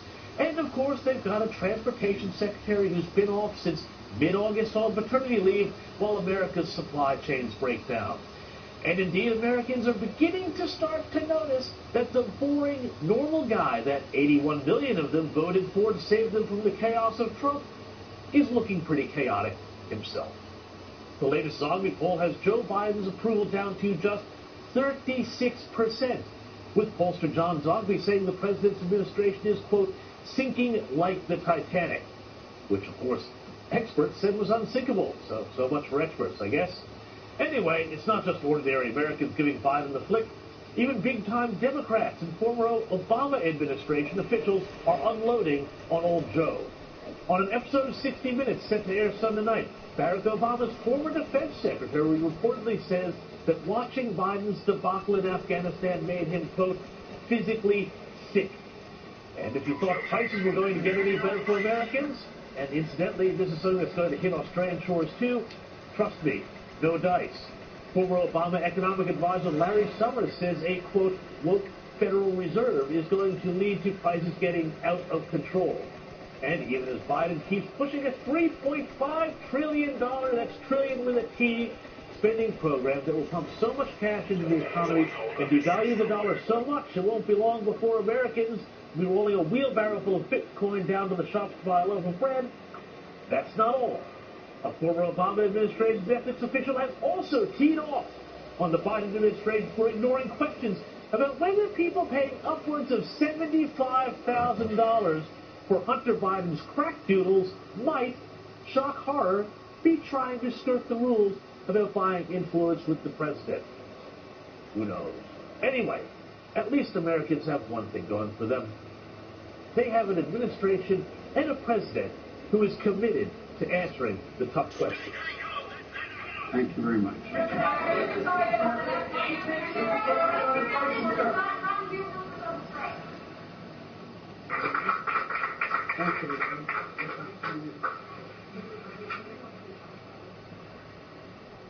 Mr. President, can we ask you about inflation? Mr. President, what's your message to Americans who are concerned about the threat from the United States?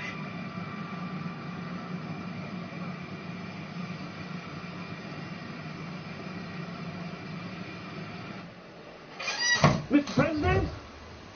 Mr. President? Oh, well.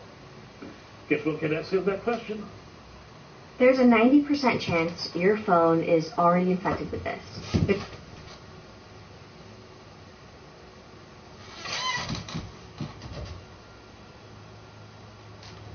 Hello, my friends. Welcome back to the channel. We have a huge update from the Pentagon. The Pentagon has just released information from their latest meeting, and I will be sharing with you all. Please thumbs up the video. I beg you to click the thumbs up button, click subscribe. It's more important now than ever to hit the thumbs up button because we live in a world where there's just garbage, horrible information being spread on through these devices that we need to make sure the truth is, seen and everything else can get weeded out. So that's why I ask you to thumbs up the video. Anyways, we're getting into this update from the Pentagon today. Before I get started, if a couple of you guys are able to help support, I have a link down below to my Patreon where you can contribute to help us keep making videos to get the truth out there, just as YouTube, demonetizes us and, bans us and it makes it very difficult for us to continue making videos. It helps out tremendously. Anyways, let's get into this. This is a update from the Pentagon. Pentagon says Defense Secretary is to visit Ukraine next week. U.S. Defense Secretary Lloyd Austin will pay a visit to Ukraine next week as a part of a European tour that is currently being prepared by the Pentagon. U.S. Department of Defense spokesman John Kirby delivered the relevant announcement at a Tuesday briefing. Ukrinform's own correspondent reports. The stops will include Georgia, Ukraine, and Romania. Austin will conclude the European tour with allies and partners in Brussels for the NATO defense ministerial, noting that it is a more formal announcement will be offered in the more coming days. So this is the update. Lloyd Austin will meet with Ukraine's top political and military leadership as part of his visit to Kyiv next week, according to the website of the U.S. Department of Defense. The report says, in Ukraine, the Secretary of State of Defense, Lloyd Austin, will meet with President Volodymyr Zelensky and Minister of Defense Andriy Taran to reaffirm our unwavering support for Ukraine's sovereignty and territorial integrity. The visit will also serve as an opportunity to discuss Ukraine's progress with the implementation of defense and defense industry reforms needed to advance its Euro-Atlantic aspirations as well as regional cooperation among Black Sea allies and partners. It is noted that the U.S. Department of Defense I've seen one guy rolling around and trying to catch up to him and move so fast that I can't even get to my team. U.S. Department of Defense spokesman John Kirby announced that U.S. Secretary of Defense Lloyd Austin would visit Georgia, Ukraine, and Romania, as well as participate in the NATO Defense Ministerial in Belgium. There you guys have it. I want to hear from you guys. What do you guys think about this? What do you guys think about them going to Ukraine? I think this is huge. I don't know about this. Yeah, guys, lots of updates, but hope you're doing well. Hope you're sleeping well. Hope you're praying and listening to God, finding some silence to hear God during these crazy, crazy times. Thanks for watching again. Take care. God bless. And if you're able to support, link below. Otherwise, talk to you soon. Bye now. The future happens when we explore new frontiers. Gemini is the future of finance. Invest in over 30 cryptos like Bitcoin, industry-leading security and insurance. Invest better with Gemini. That was quick.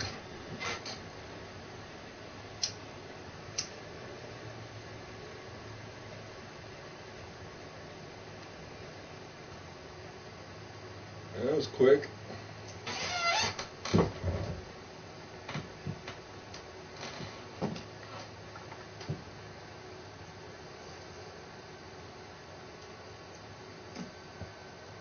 The frick is that? It was one of those things. I tried playing that thing once. It did not go too well. So I'm gonna make this guy stop using that build because it's no good. Oh wow, good stuff, dude.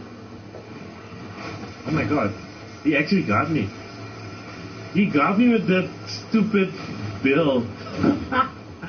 Unbelievable, what the heck? Hey guys, you, welcome back to the channel, welcome back to CrossOut. Hope you guys are doing well. Today I got another Loving the Unloved video for you guys, and today we are checking out the nests. The nests were super powerful when they first came out, but then they got nerfed to the ground, actually lower than the ground, to the center of the earth. Nobody uses them anymore. I mean, there's still a few people. I think people are using the one nest they got in the battle pass and just run it with something else. And I see them on Leviathans as well. But other than that, the nests are, I wouldn't say completely useless, but they lost their spark. So today we are going to check out two builds with nests. And I have the no UI on right now because it just looks so beautiful. Look at this. If I have UI, there's so much clutter. Like, why can't we fold these things down? You know, War Thunder has it. You can fold them out or fold them down. The whole menu here is like more to the top, so it's not so much clutter. So I kind of want to look at the beautiful thing, you know? Anyways, I got two builds for you guys, like I mentioned. This is the first one. We have a Beholder Cabin. We have 3 nests, a reload module, a power generator, and a hot red engine. That's it. It's a pretty simple, fast, speedy boy. We have 3 radars, just for redundancy.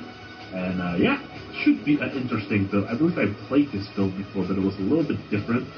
The second build we got is this thing with a Harpy Cabin. I'm hoping the Harpy Cabin does deal a little bit more damage when using the nest, but I don't know. The nests have become so weird. One thing that I did notice is they nerfed the range, or they had at the first nerf they nerfed the range, so you could lock onto targets when you were like super close. But I believe now you can't do that again. If you are pretty close to the target and it hits the target, no problemo. Now the projectile is a little bit larger, but which I think is good so you can shoot them. And another thing that I've noticed, the lock-on doesn't lock on the center. I mean, it doesn't lock on the cabin. It locks onto the center of mass. But when you fire them, it splits up. Like half of the missiles go to the cabin, and half of them just spread out around the build, which is kind of fun, kind of interesting. So yeah, this is what we're gonna try today. We're gonna try the nests for the Loving the Unloved. Hopefully it works out, and you guys just sit back, relax, and enjoy the video. Alright guys, welcome to the Desert Valley. Now, I did some games, and the nests are horrible. So I switched out the Beholder Cabin for the Harpy Cabin, just so we can get a little bit extra oomph on these things, because man, these are so bad. We did have to give up Chameleon, but I think we'll be fine. And I usually have the habit of like getting all 6 shots out, but I think I have to stop that and just get like as many shots as I can. Like over there we got 2 shots, at least it's a little bit of damage. Yeah, 139, I'm happy with that. And so the second time we lock onto him, we can lock onto him a little bit faster, but he keeps driving away, so I'm probably not gonna lock onto him. Just go around, skip Nikki.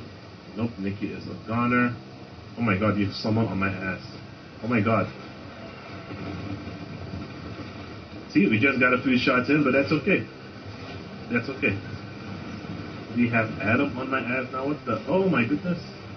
We can lock onto him faster. Of course, we cannot break. I've never had an Adam bot or a bot with a triple harvester come after me like that. That's crazy.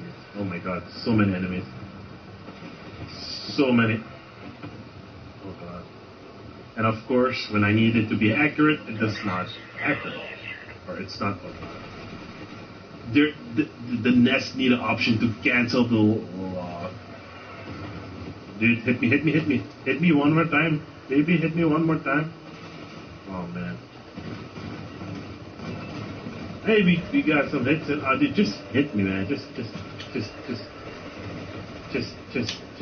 Oh, dude, appreciate it. Dude, this guy's awesome. I love you, man. Guru, 2011. Love you for helping me. I still have all my weapons. Now, this guy is not. Oh, no. Oh, no. I broke lock so many times. Are you kidding me? That's so dumb. Oh, beautiful. No. Dude, how are they this... Okay. Well, just do that. Yeah, there we go. Beautiful. That stupid dumb guy. Dude, you know what would be awesome? If we win this match because of that guy that flipped me. Oh, man, are they gonna be angry? Wait. Ethan. Dude, stop. Oh, man. Straight Sailor needs to go against 3 players. No. Oh, he's got it, yes. 3 Toadfish. Hell yeah.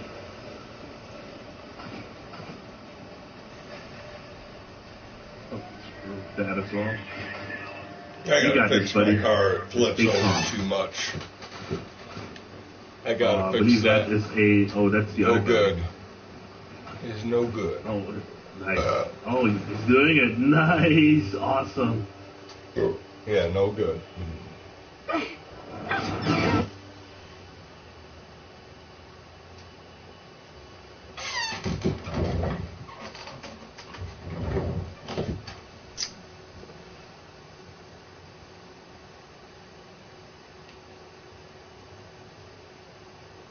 Breakdown, it's something that I would never come across on my own.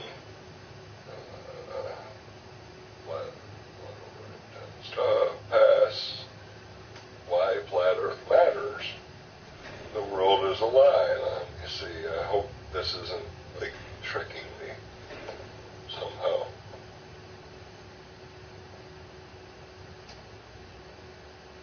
And this flat Earth movement has the potential to bring about positive change on an unprecedented level. All right, that's enough of that. I know that voice. Pass.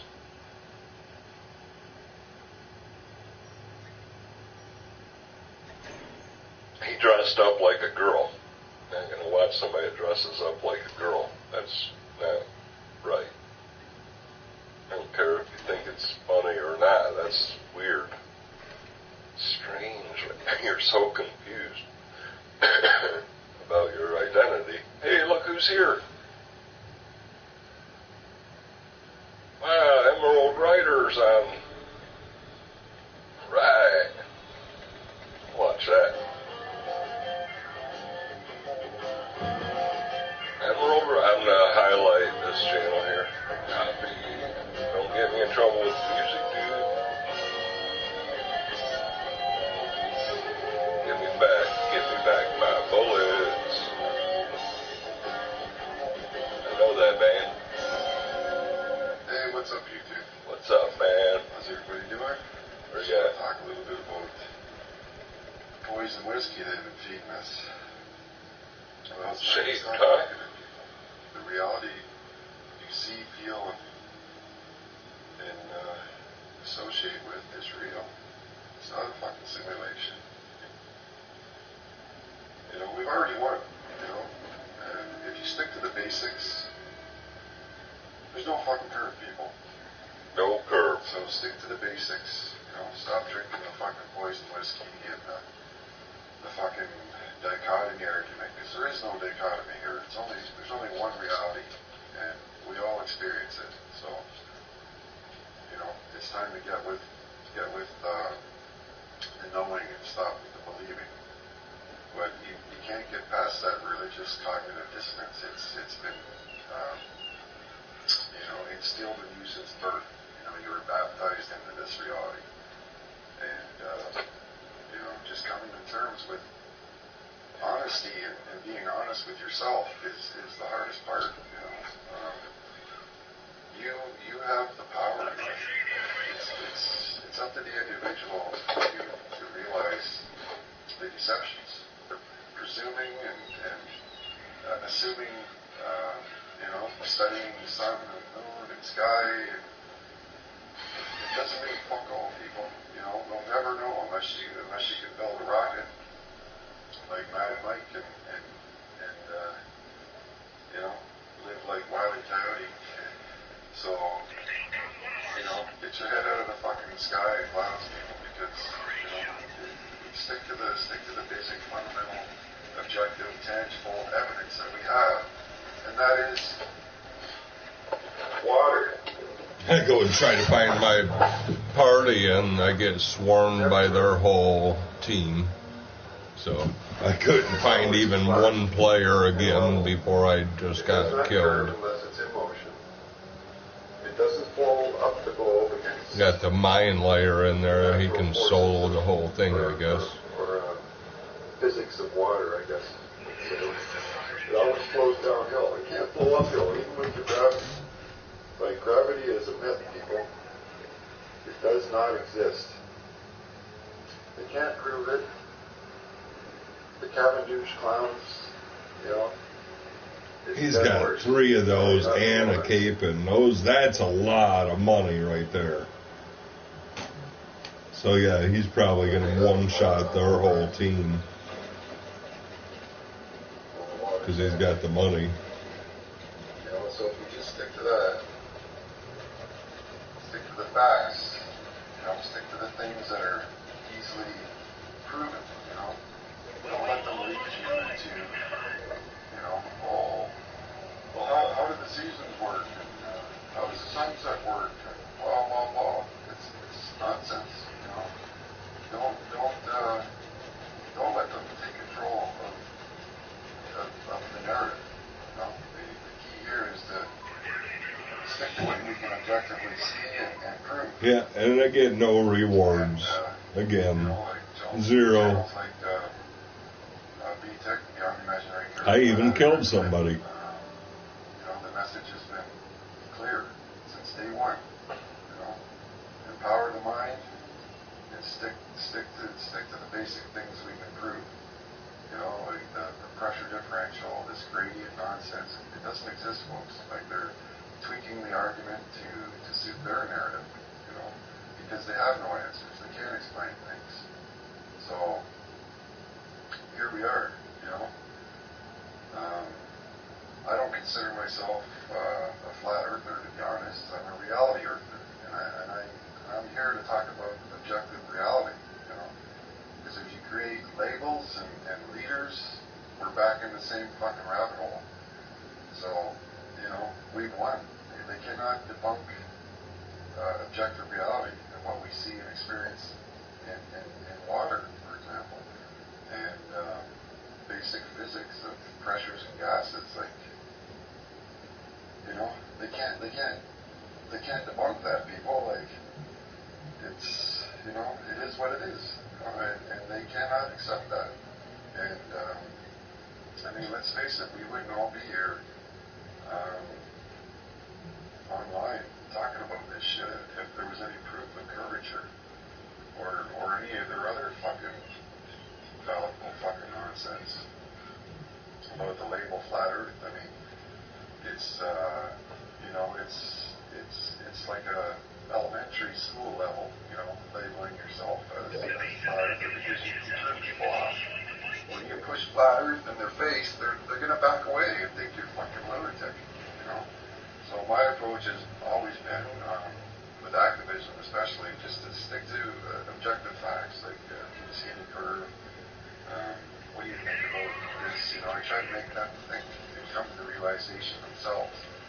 And I think that's important, that if you put up banners and fucking draw attention, you just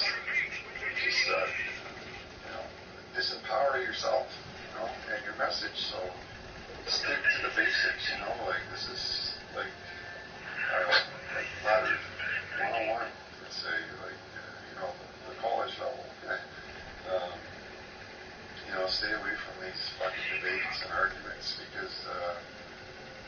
just pushes people further away. And that's the reality of it. Is you're just putting yourself in a bad position, in my opinion.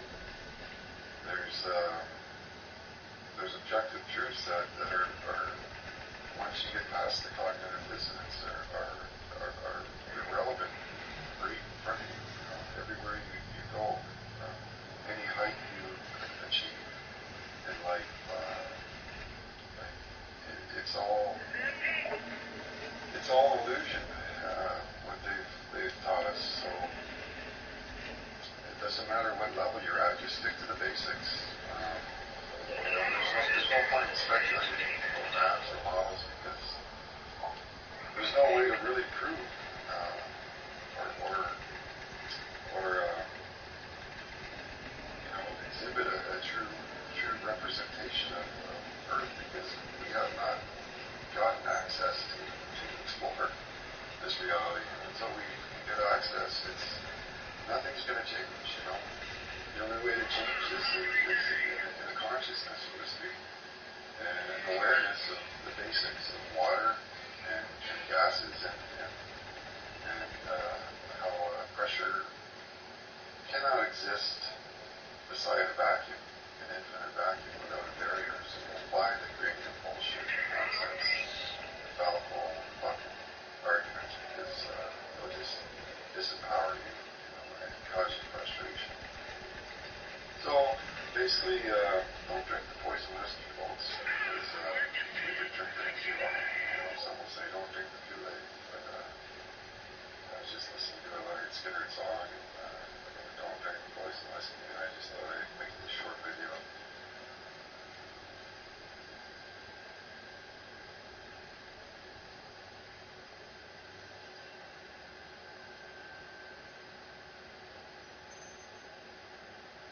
There's flat earth philosophy, aspects of the flat earth model. Trying to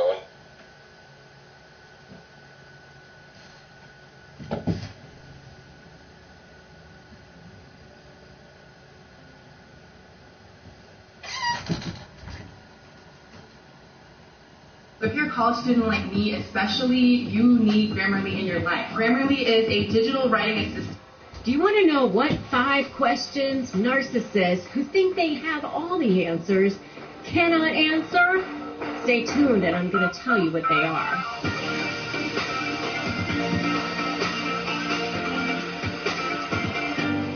Hey, so I'm Rebecca Sung, and I'm an attorney. I've been recognized as a top attorney. I've written a couple of best-selling books, Negotiate Like You Matter and Breaking Free, a Step-by-Step Divorce Guide, and I help people like you negotiate with narcissists.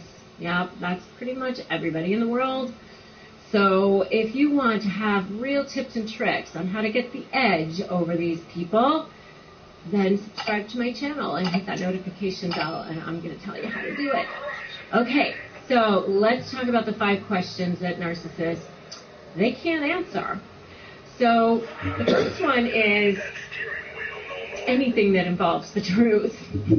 They can't answer anything that involves the truth. And here's the weird thing about them is that they're pathological liars.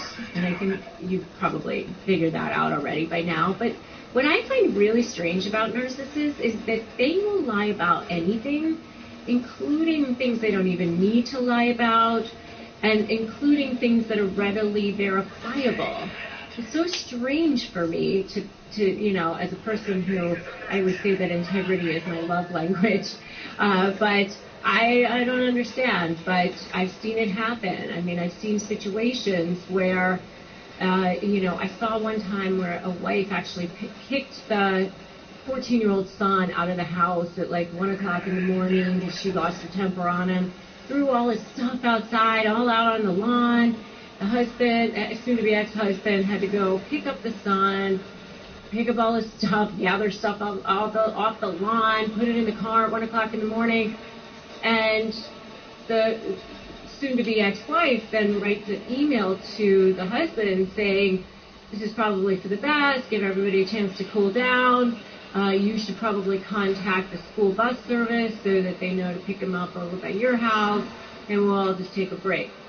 Next thing you know, she files a motion and writes under oath that the husband stole the child from him and basically kidnapped him and took him without her permission and all this stuff.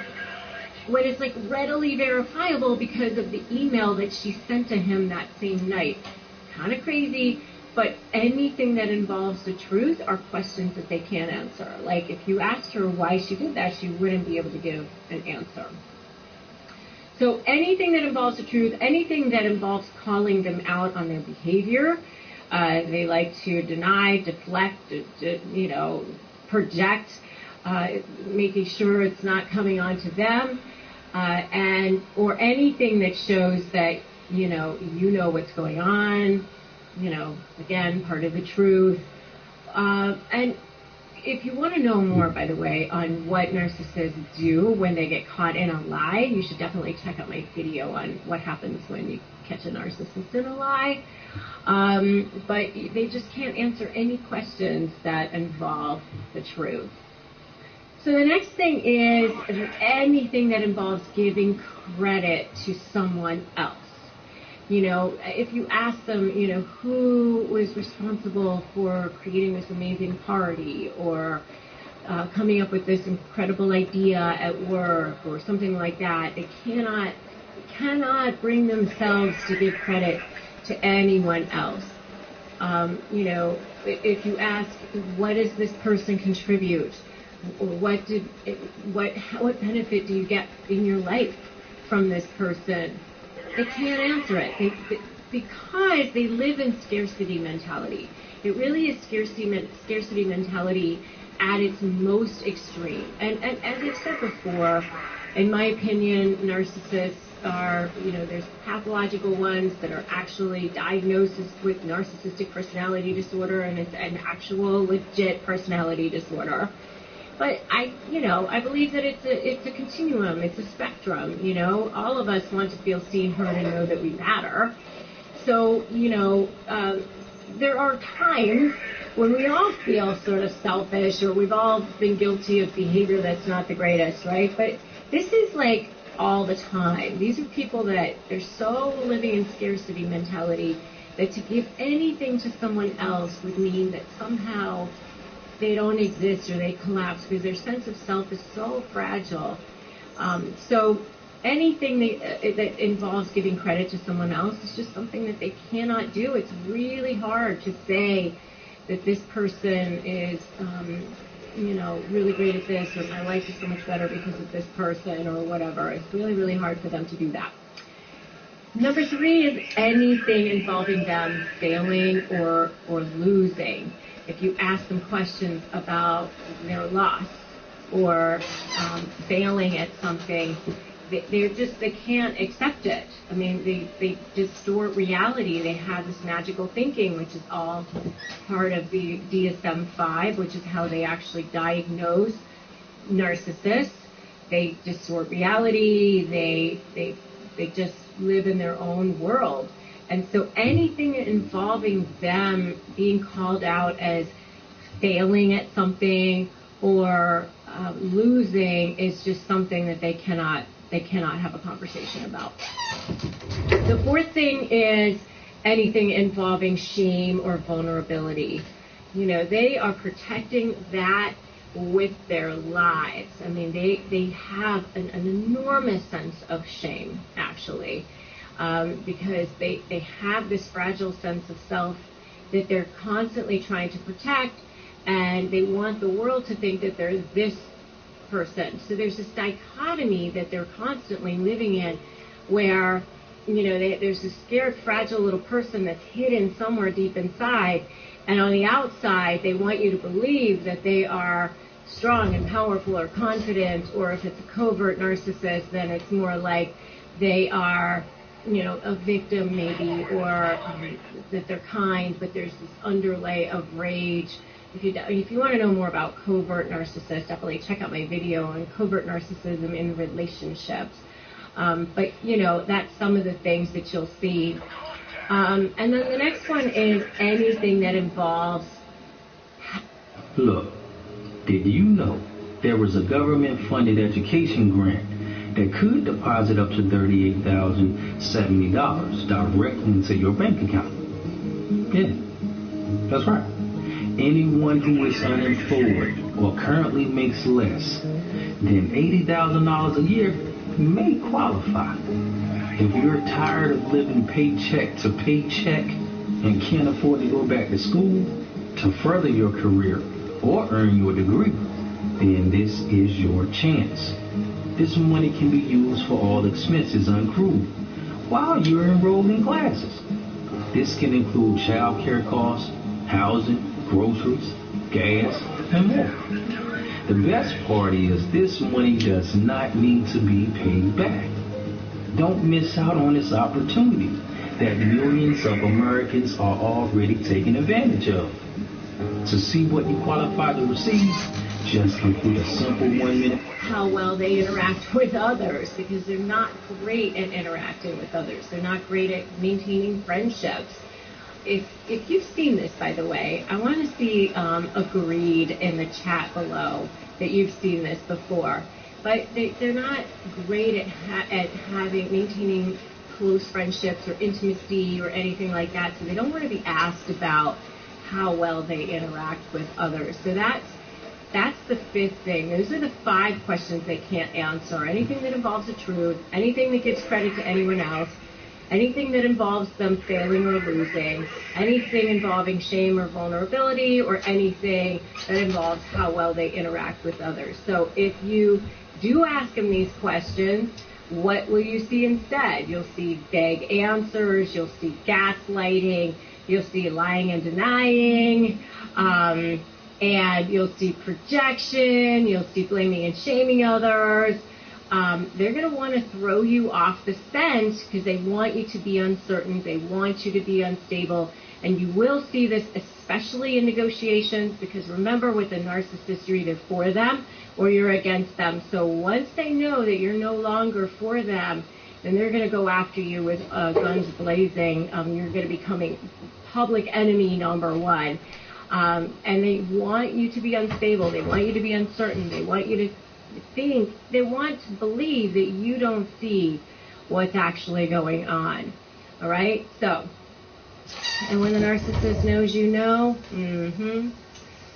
that's another one of my videos you should definitely check out. So, those are the questions that narcissists you should definitely check out. So, those are the questions that narcissists they can't answer.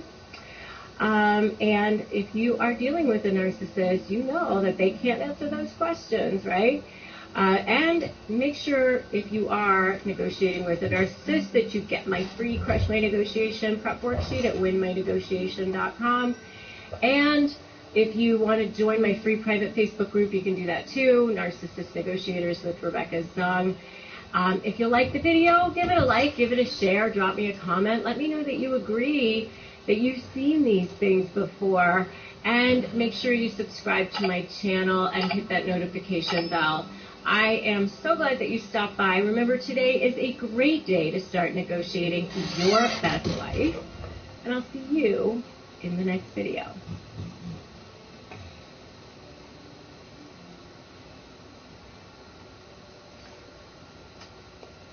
When I realized I was codependent and I started doing the research, that's when I knew I had to write a book about codependence. Thank my experience with him for teaching me what I needed to learn, which is ultimately to let go.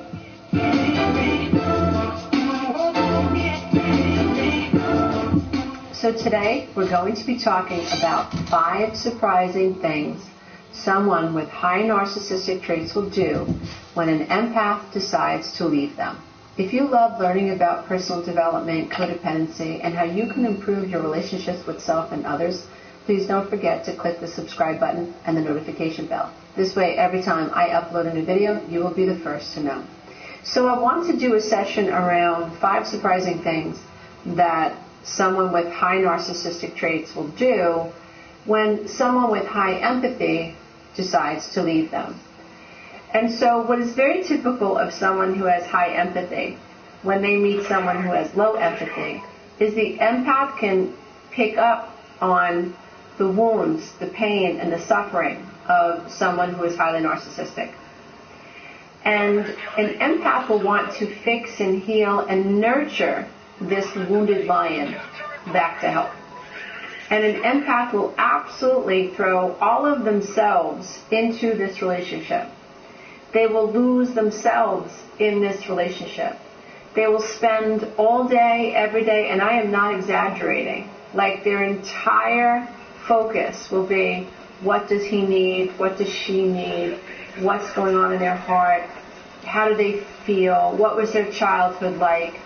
Someone with high empathy will absolutely do everything they can to rescue this person whose feelings they can feel.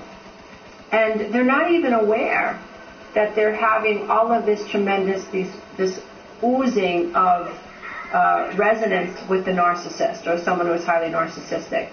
They don't realize that they are literally feeling what this person feels, which is making it difficult for them, if not impossible for them, to focus on how they feel. The boundary line is gone. Everything is about fixing this person. Now, what happens with someone who's highly narcissistic over time is the narcissist will project their feelings of inadequacy and unworthiness and shame onto someone who has high empathy. This is when you are the one who has high empathy and you meet someone who is narcissistic, who is, especially if they're charismatic, and they are mirroring back to you your wonderful traits. They mirror back to you the fact that you love animals. They mirror back to you the fact that you have high empathy, that you love children, that you're a hard worker, and that you take care of your elderly parents, right? So you're getting praised for all of these amazing empathic traits. So you, as the empath, feel seen. As time goes on, however, someone who is highly narcissistic, who has not resolved their own issues, they don't want to go there, right? They don't want to touch their pain. Empaths will touch their pain eventually. Once they get the narcissist out of their life, they'll actually touch their own pain. They feel broken. They'll say, I feel broken. But a narcissist won't do that. A narcissist must maintain this false self. The narcissist must believe that they're at the top of the food chain, that they're smarter than you, that they're more worthy than you, right? So they have to project all of their feelings of inadequacy onto someone who has high empathy. And unfortunately, in many of the cases, someone who is highly empathic takes on these attributes. And when the narcissist starts to turn and starts to value the empath to gain control over them, especially if the empath has an issue with, tries to call a narcissist out for lying, for cheating, whatever, the tables turn a little bit. And so now the narcissist is no longer glorifying the empath. So now the narcissist is projecting their inadequacies onto the person who is highly empathic. And that's where things get really, really wobbly for the person who has high empathy, especially with low boundaries. Because originally the empath feels the feelings of the narcissist and wants to fix them, wants to heal them, and pours all their love into this person, all of their time, all of their resources. If the narcissist keeps losing a job, the empath finds them a job. If the narcissist loses the job again, the empath will give them money. This is all an attempt to try to rescue, at least on the surface, to help teach the narcissist that they are worthy of love. And the fantasy for the empath is, of course, I can show this person what it's like to be loved. They had a rough childhood, they were abused, and all they need is to be loved enough, and then they will return love back to me. And this is the fantasy of the empath, that I'm going to be able to love this person enough that they are going to see value in me. I think that's really dangerous, because I myself, as well as many of my clients, and those who have participated in my 12-week class, who share their stories, this is where things get very dark, because what ends up happening in this space is that first I want to save and I want to rescue. And what I don't realize as someone who is highly empathic is very oftentimes I am empathic and I've come from a dysfunctional home. I am so super sensitive to criticism that I never want to offer that type of criticism to another human being because I know what it feels like.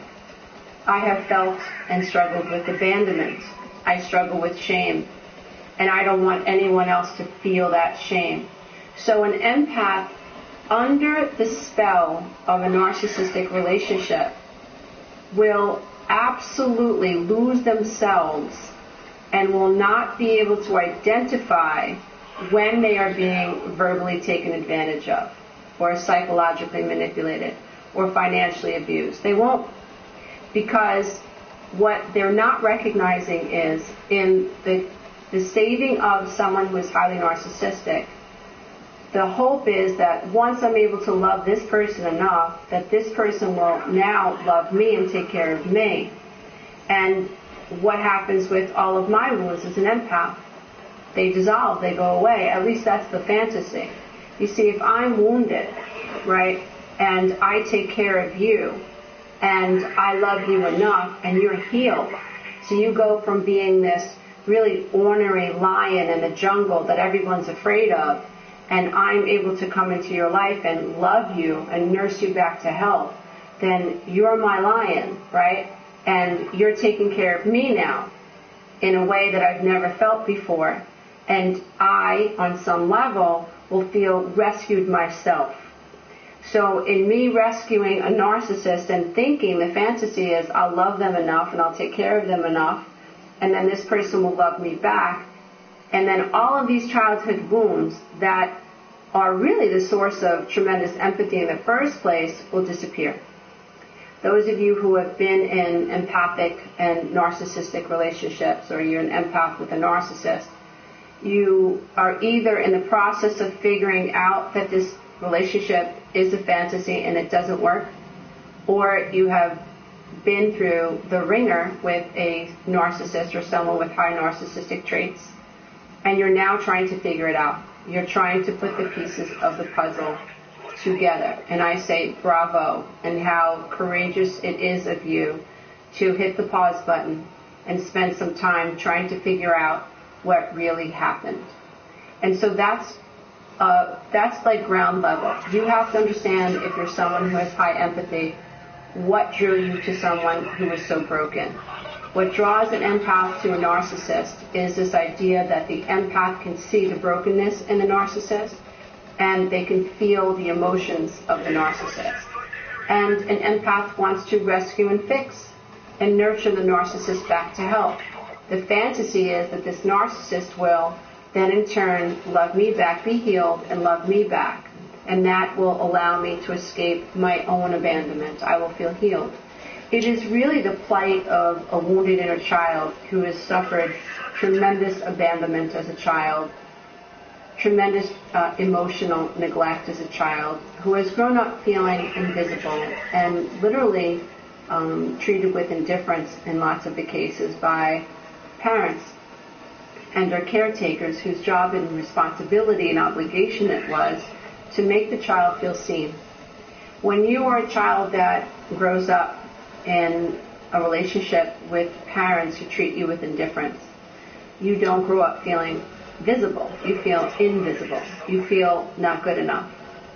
When you are made fun of, when you are shamed, when you are treated unfairly, when things are unjust in your family, when there is gaslighting by parents and siblings and triangulation, and the family unit is sick, you know what it feels like to feel the sting of the coldness of growing up in a dysfunctional family that is void of love and a sense of safety and goodwill. And if you are an empathic child, then you don't want to do that to other people. This idea that other people are hurting this way hurts you. So someone else's pain is a mirror to your own pain. But empaths often we channel that pain in taking care of other people. So we'll stick up for other people. We'll get into fights in the street to protect someone who's getting bullied, right? But we struggle with being able to protect ourselves from a narcissistic bully. It's very, very interesting. But once you identify as someone who has high empathy, who is drawn to these wounded lions, who has also suffered emotional neglect in their own childhood, and you start to see it for what it is, it becomes easier for you to see through the fog. Once you know why you were attracted to this person in the first place, it offers you the ability to be objective, and now that you know what you're dealing with, you're more aware of it in the future. So before I go on to boundaries, which is really what an empath needs, and an empath absolutely needs to identify their space, their feelings, separate from other people's feelings. And we have to recognize when we absolutely are being drained by another person. We have to recognize verbal abuse. We have to recognize blame shifting. We have to recognize when we are trying to fix someone, which is unhealthy, so we can be more aware and observing about manifesting a relationship with someone who may have more empathy than the last person that we dated or married. So let's talk about the 5 things or surprising things that happen when you're dating or dealing with even a narcissistic friend who has figured out that you know what they are, and you just want to start distancing yourself from this person. By the time someone who has high empathy has figured this out, they are drained. There is nothing left. One of the things that I used to say to my ex was, when I stop talking, you know I'm done. So as long as I'm begging and I'm pleading to have yet another conversation to resolve the issue that never gets resolved, when I stop trying, I will be done. Empaths have a tremendous pain threshold, an emotional pain threshold. We do not give up easily. We are extremely loyal. We hang on until the very end. We believe in people, even the worst of the worst. People that have very few redeeming qualities, we will absolutely believe that there's a redemptive quality in this person that we should not turn away from. There's something good. Just hold on. Right? We see something in narcissistic people, criminals even, that have proven that they have no empathy. They're psychopathic in some cases and sociopaths, but no, an empath will absolutely see the best in this person and be unaware as to the dynamic and the background, the psychological subconscious background as that is really at the core of what is fueling this dynamic. So one of the things that you want to be aware of is that when someone who is highly narcissistic begins to understand that you know and you want to back out of that relationship, you want to be prepared that they will absolutely lie to you to get you back. And it sounds kind of cliche, like, of course, narcissists lie. But it's really important to understand that when a narcissist knows that you know, and when you are trying to end a narcissistic relationship with a narcissist who recognizes that, this empath was a real source of narcissistic supply for me, or maybe they won't realize that consciously, but they'll feel like, I can't lose this. I can't lose what? I can't lose this energy. I can't lose this outlet that I need to plug into that has been a source of supply for me. This is the person that told me that I was awesome. This was the person that, I was able to blame shift. This is the person that, I occupied my time with. This is the person that I played mind games with. They're not going to want to lose that. And so when an empath tries to end a relationship with someone who is highly narcissistic, they will lie. They will try to say anything to get you back. When their mask starts to slip and you start to have little tolerance for them, and after you've been through the ringer and you're drained, because that's usually what happens, you are left like, I heard one story where a woman just said to her husband, I'm going to go out for bread, and she never returned.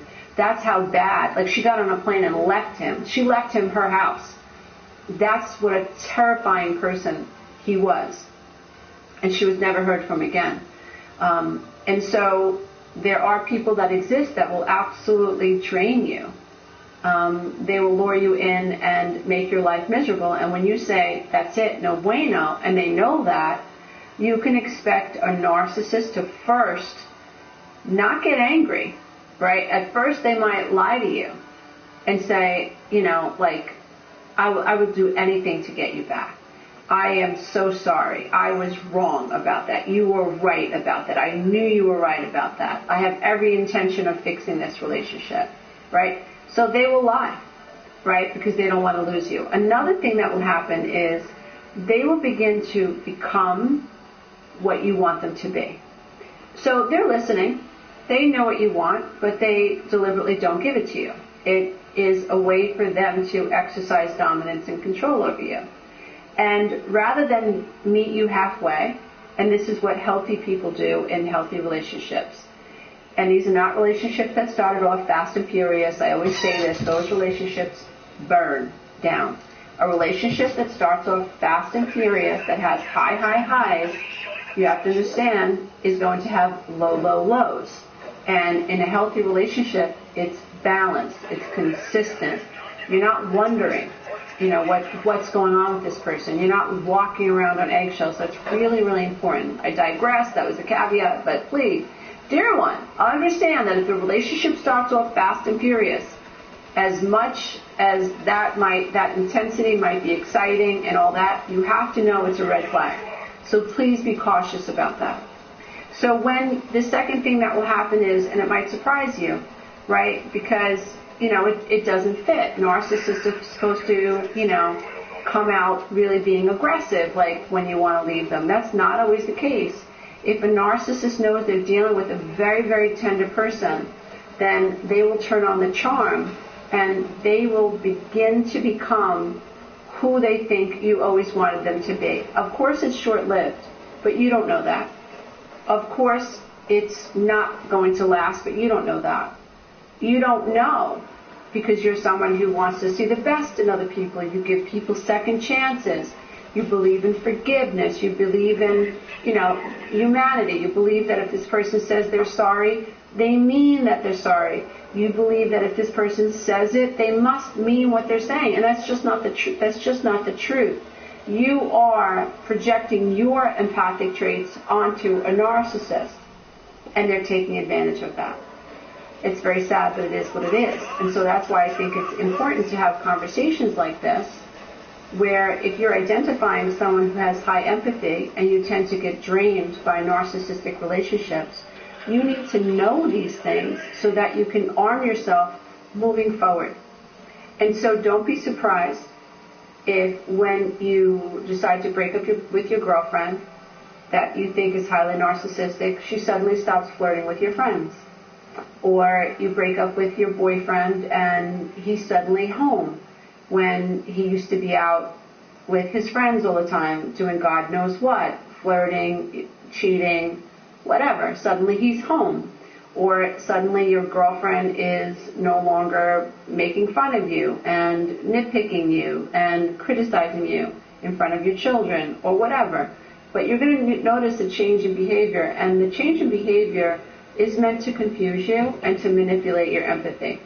So the third thing that will happen, believe it or not, is you might see them cry.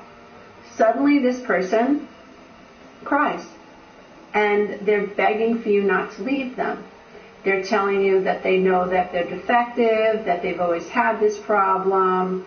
You know, you're not the first person to tell them that they have this problem. They'll go into their whole sob story from childhood. And you won't realize that what's really happening is the narcissist is using empathic traits to manipulate you. The crying, the changing of behavior, acting like they really hear you. You won't realize it. And so this is another thing that a narcissist will do to try to convince you that they're going to change. So the crying is used as a tool of manipulation to try to get you to drop your guard, try to get you to worry more about them than you worry about yourself, which is really the problem. And for those of us who are born highly empathic or develop high empathy and have come from dysfunctional homes and are also struggling with codependency across the board, like with our children, with our parents, with our boyfriends, girlfriends, spouses, with our friends. I mean, coming through codependent recovery, it was a huge wake-up call for me because I was codependent with everyone. You know, I believed that I needed the approval of everyone. I felt not good all the time. I felt ashamed all the time. I needed to believe that, well, I did believe that Looks was like my they job. got really expensive I did not have a sense of weapons self. again. I walked around. It seems you know, like the thinking team that it was my has the job best to take care weapons, of though, everybody. the You know, weapons and I that also no grew one up- else can afford, then they're the ones that win every time. And you get no rewards. If you get two people that are meta players that are spending money on this, you have no chance. You're not going to get any points. You're not going to get anything for going into the battle. They just rob you of everything. They've already got all the equipment. It's not like they need to be in this low item level spot, but they can win easy with their really strong weapons.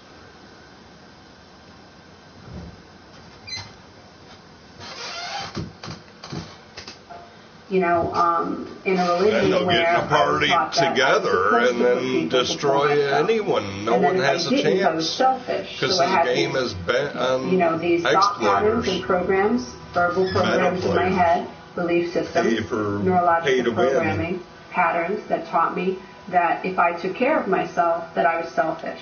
So I wasn't allowed to buy myself anything. It was, if I had an extra $10 in my wallet, then the goal was to buy something for you or buy something for the family. I wasn't allowed to spend money on myself because I was unworthy.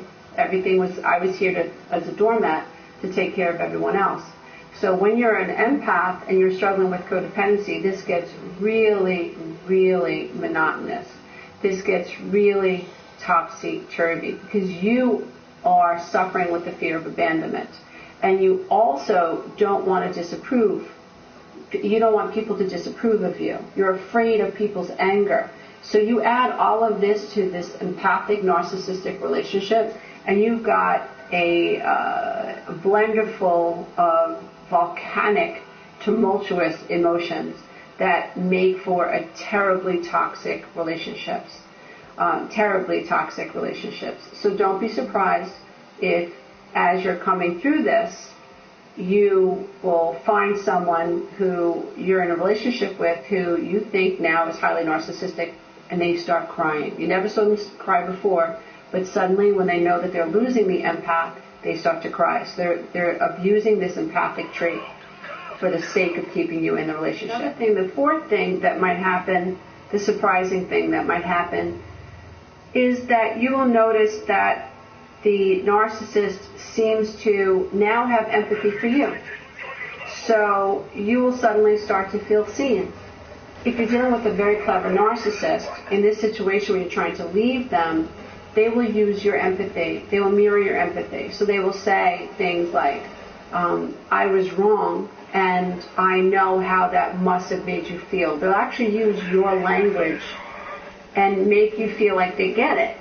When I said this to you, they'll actually call it out. When I said this about you to your friends, I know that must have broken your heart.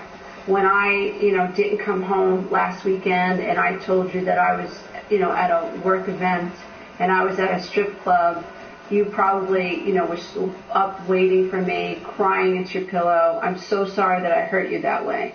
So they're going right in, right? They're using your language.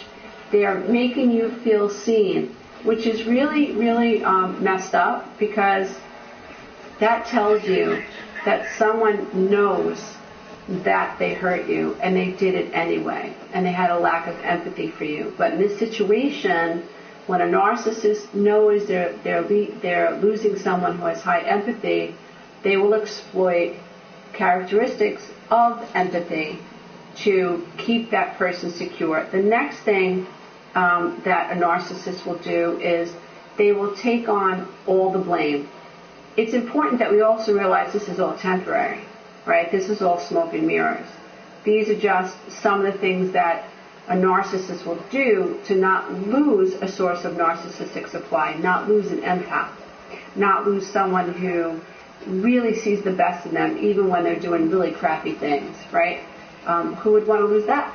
What narcissist wants to lose that? Someone who is always with them no matter how many jobs they lose, no matter how many fights they have, no matter how verbally abusive they can be. Who wants to lose that? Narcissist doesn't want to lose that.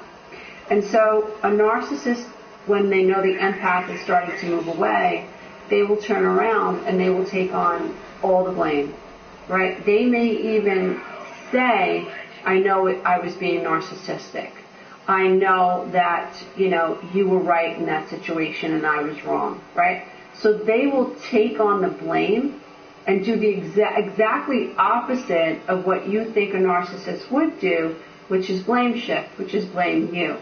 So these are really 5 surprising things that a narcissist will do when they're aware that they're losing someone who has high empathy. So what's the goal? The goal is really to pull you back on.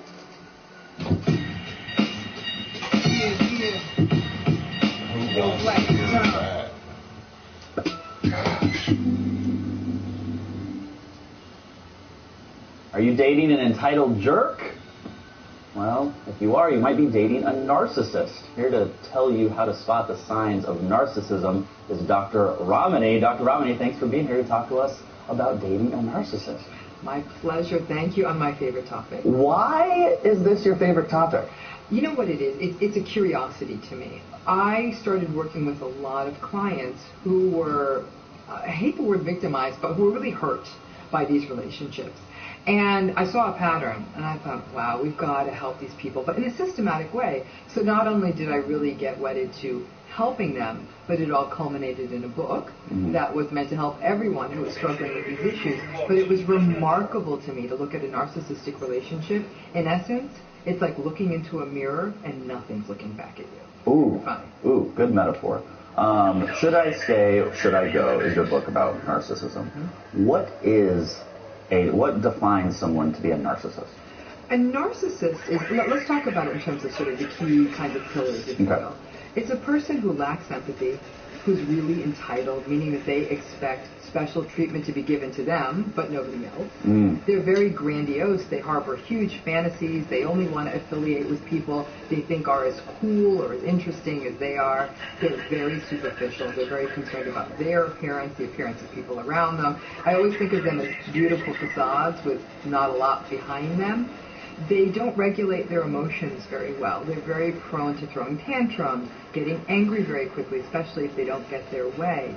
And they can be really hypersensitive to criticism. They're willing to dole it out, but they absolutely can't take it. So those are some of the key elements we see in a person who's narcissistic. And just because someone has one or even maybe 2 of those doesn't make them a narcissist. In fact, in my book, I have 30 characteristics list. So it can go on a ways. I'm just giving you the highlights reel here.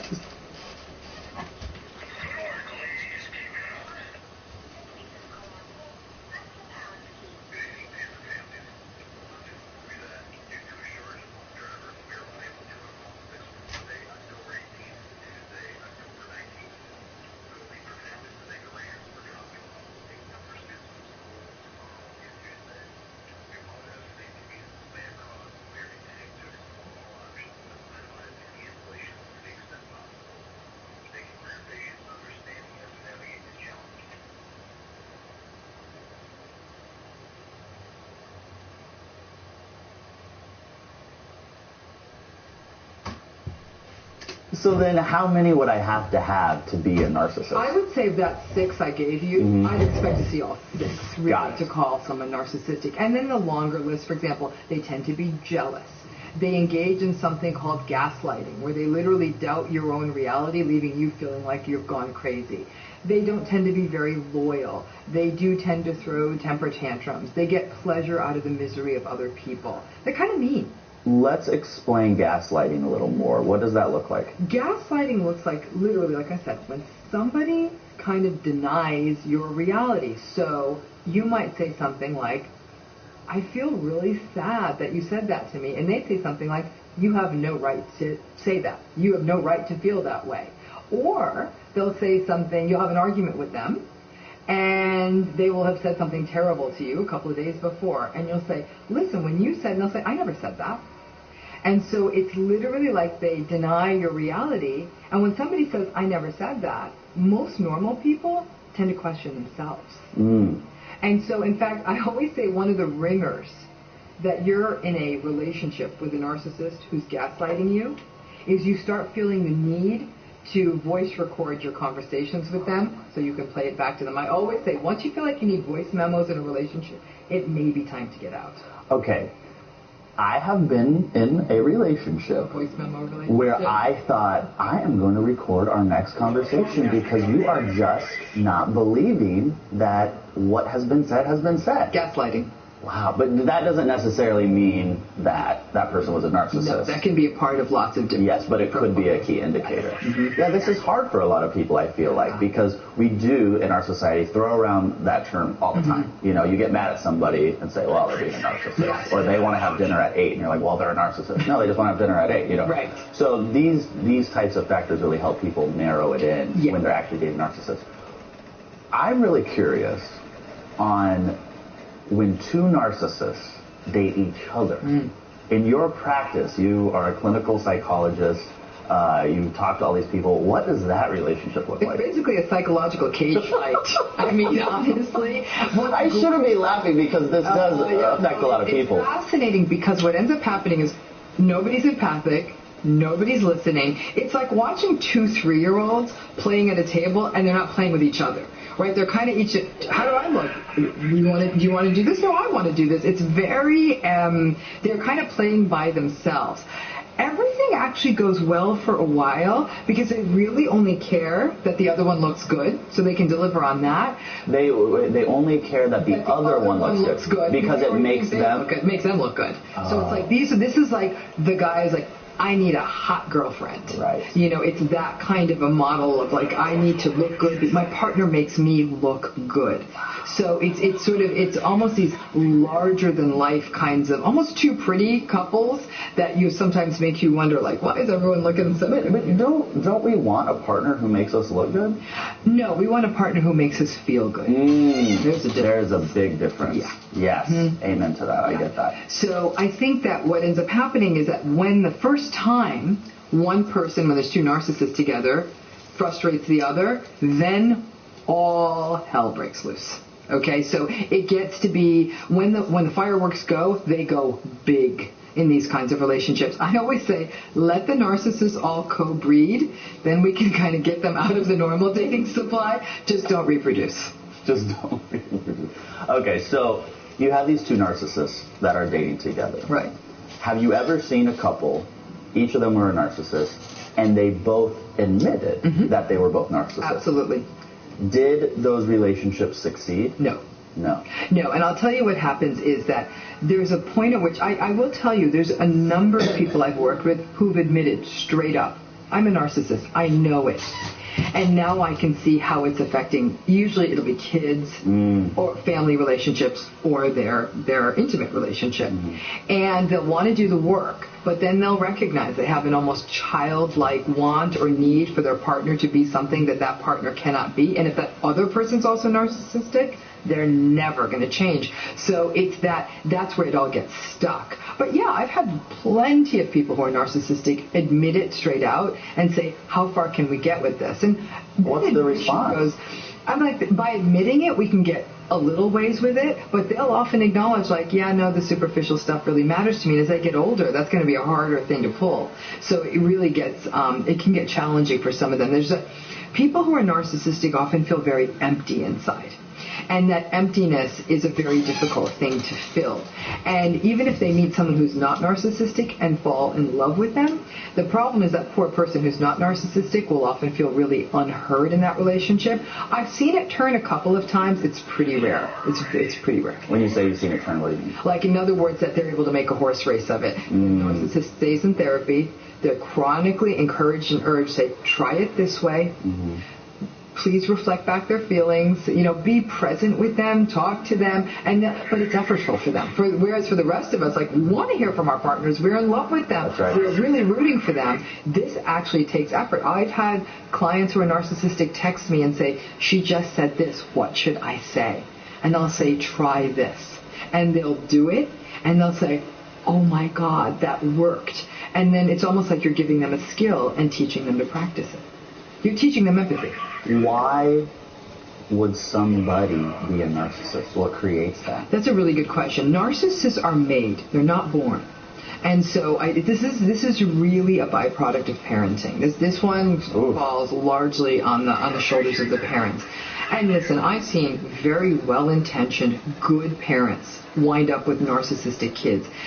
Narcissism is really a byproduct of simultaneously overindulging and underindulging a child, which is sort of like, how do you do both? I'll tell you how you do both. You constantly give them credit for just achievements.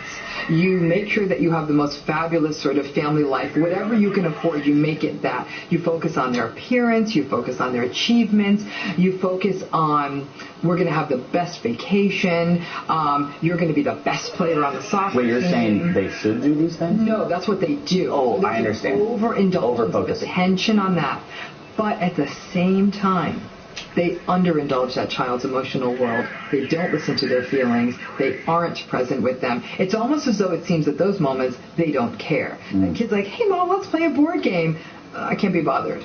But then when that kid's on the soccer field, that mom's out there, number one, cheering. When it's their kid with a trophy, it's snap, snap, snap, Instagram. And so this kid feels valued only really for those exterior kinds of qualities, and they don't learn to cultivate their inner world. And they don't have a good mirror.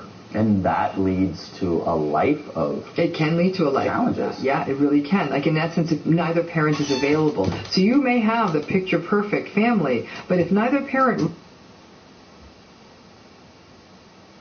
Or people like yourselves in this chat who are standing in defiance against authoritarian collectivism, in defense of our freedoms, they're suggesting that we're the bad guys, we're the enemy, right? When in reality, it's the very people, in charge of government who are threatening them with these mandates and these restrictions and these impositions in their life, liberty, and their pursuit of happiness. That's the people that you need to concern yourself with. And yes, it's not just those in government, it's those who support them. Because that's the thing in a democracy, it's not just the politicians, it's the very people who support or put these politicians in power and authority, right? Those are the people we need to worry about. And those are people in our very inner circles, or at the very least in our families. I would hope, actually, that most of you, just like myself, no longer have much of a relationship with people in your family or your community who advocate for your social or economic enslavement. Probably not the kind of people you want to surround yourself with or have a whole lot to do with. I know in my personal situation, I definitely hear lots from the other side, but I have to look externally for authoritarian collectivism. In my own inner circle and the kind of people I choose to voluntarily be around or surround myself with, right? That's the importance of freedom of association. I choose to surround myself with people who would never seek to sacrifice my liberty or my freedoms for any false concept or belief in the greater good or some false sense of security. That's just the kind of person I am, the kind of person, people I like to surround myself with. I see no reason, I see no benefit to surround myself or to be involved with people who want nothing more than to see me harmed in some way or relegated to second-class citizen in my own country. Or people who are advocating for, locking me in my home or prevent me from traveling or even ultimately prevent me from being able to earn an income to feed and sustain myself or my family. The kind of people who would advocate for such things obviously don't have not just my best interest, but the best interest of anyone I care about at heart either. What's going on, David? Let me see what David's got to say here. Bella Dodd said in the 30s that communism will take over in America under the guise of progressivism, democracy, and liberalism. Well, it sure sounds like Bella Dodd was right on the money, because it sure seems to have played out that way. What's going on with Rob Hadley? My forefathers fought the Nazis for my freedom over my dead body, while I'm not fighting for my children like my forefathers. And good for him, Rob. Well, that's, like I say, that was the whole point, right, of the Great War, the Second World War, these wars that involved basically, well, the reason why they're called world wars is because they basically affected almost everyone on the planet, which suggests, once again, I hate to repeat myself here, folks, but once again, it suggests that freedom is vitally important, and it's definitely fundamental. And for anyone to suggest or pretend otherwise, like I say, bring that up to the next person that's advocating this stuff. Do you not believe in freedom? Is there any limitation that you would place on your thought leaders or your political masters? Are there any limitations you would place on them at all? Or do you believe that you should just give them carte blanche ability to control every aspect of your social and economic life? Right up to the point where they can prevent you from even feeding yourself, or putting a roof over your head, or clothing on your back. Because that's what it is to threaten to take away a person's livelihood, right? When you threaten to take away a person's ability to provide for themselves, the necessities of life, those things that you need just to sustain your ability to live, never mind free, just to live. If people are willing to threaten you and to take away those vital necessities for you to survive as a human being on the planet, and these are not good people. And to pretend or suggest otherwise, or to try to get along with them. Like I say, it's not that the time for speaking is done and over. I'm still advocating every day that I want to speak. I want, as a matter of fact, the kind of people I would love nothing more to have the kind of people who are staunch advocates for these vaccine mandates and these passports, to be able to sit down and have a conversation with them and ask them, look them in the eyes and ask them, why is it you feel a need or a desire to cause harm to me? What have I done to you personally that makes you feel that you have to go along with the narrative or go along with the concept that I must be sacrificed for some concept of the greater good or the collective? I would love to be able to ask these questions. So the conversations definitely need to take place. But once again, at this point in time, we know our opponents, not only are they not listening to us, their time of talk is long since done and gone. They're doing, now they've stepped up the actions. And now they're implementing and imposing all these mandates and restrictions on your life. So they're willing to use force, and they're proving it day after day after day after day. The problem is, when people are willing to use preemptive force against you, or if you're unwilling to defend yourself by using some form of defensive force, doesn't work out too good at the end, right? Never has, never will. Let me just, like I say, read a few more comments here. That's a good point on freedom. I doubt the hardcore leftists will accept it without excuses involving safety and the greater good, right? Well, that's actually one thing that I love when they bring up the concept of the greater good these days. Because once again, I would intervene in the conversation. If I overheard anyone talk about the greater good, I would be the first to step up and say, well, I too care about the greater good. And the greater good is freedom, is liberty. So if we're going to sacrifice anything, then it's got to be our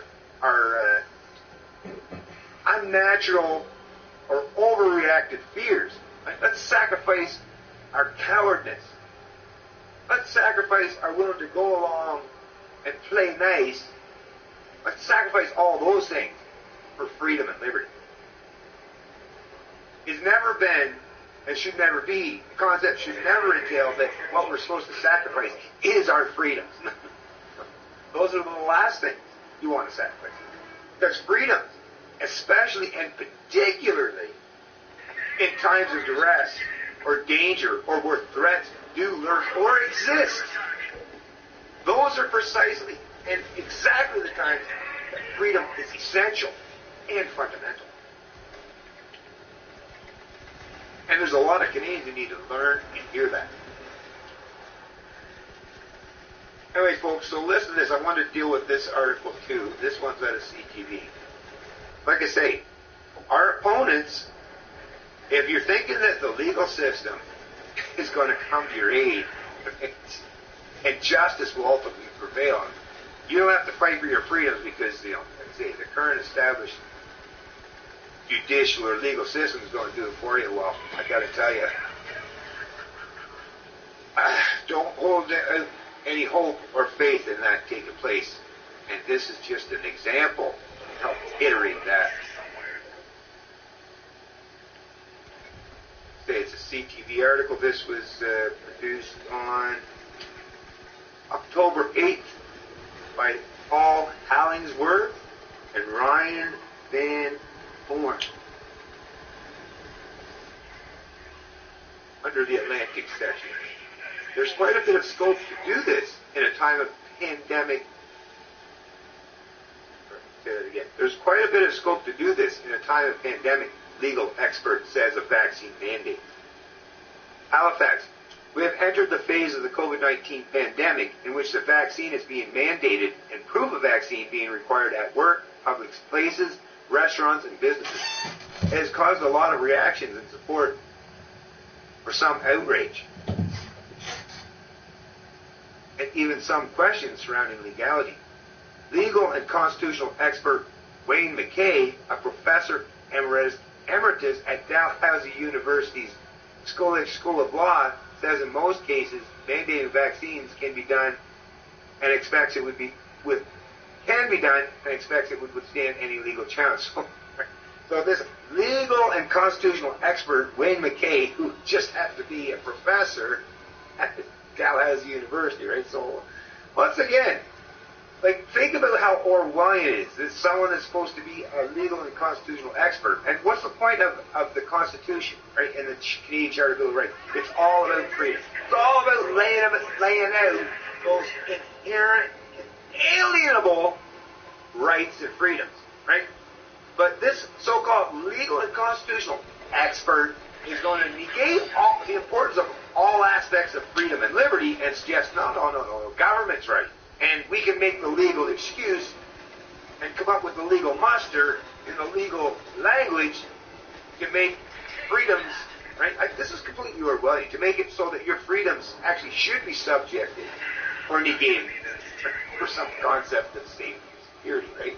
This is how insane, and like I say, then we'll make, here he is, he's making a legal or a constitutional excuse for destroying Constitution or your inherent inalienable rights and freedoms, folks. So this is what they're willing to do, and this is what the media and the political class, that's how far they're willing to go. This is the kind of stuff they're willing to roll out to you in order to get you to conform, obey, and abide by these authoritarian mandates.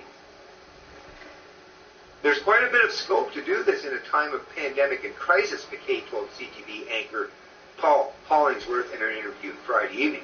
The key to a vaccine mandate withstanding a legal challenge depends on how reasonable it is, because rights are not absolute, and government can impose reasonable limits on them and interfere with individual rights as little as possible. So here, once again, I'm going to bring this up just for folks like this person, like I say, is a legal scholar.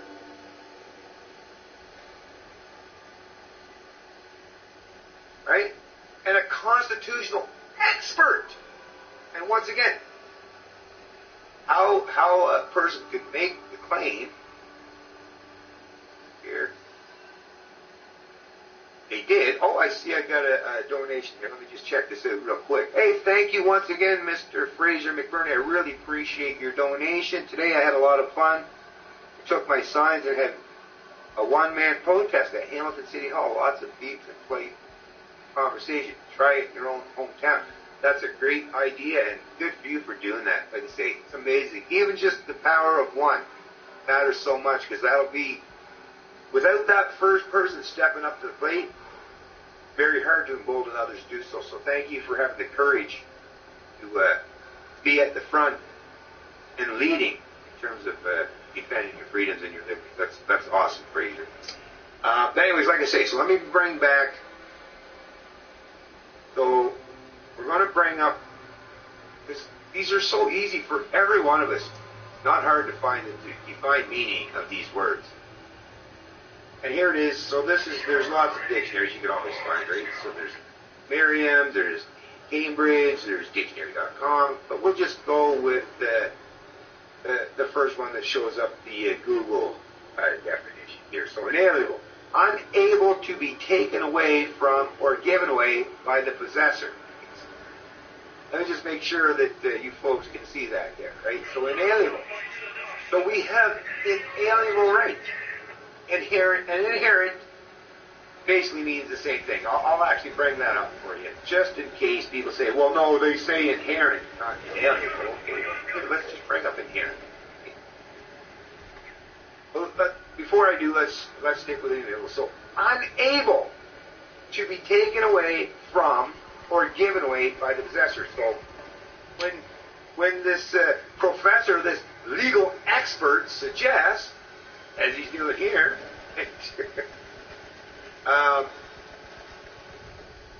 he who have actually mandated withstand a legal challenge depends on how reasonable it is. Because rights are not absolute, and government can impose reasonable limits on and interfere with individual rights. So this legal expert and scholar is suggesting that rights apparently aren't inalienable or inherent. Meanwhile, even the very people who enacted and drafted the Bill of Rights of the Constitution, it's even worded within it that they're inalienable and inherent rights.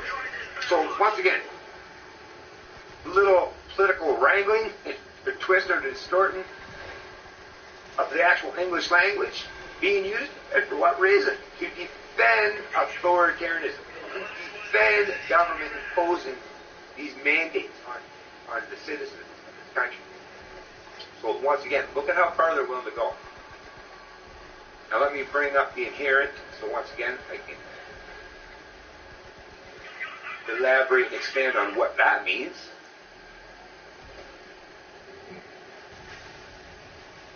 Here it is, once again.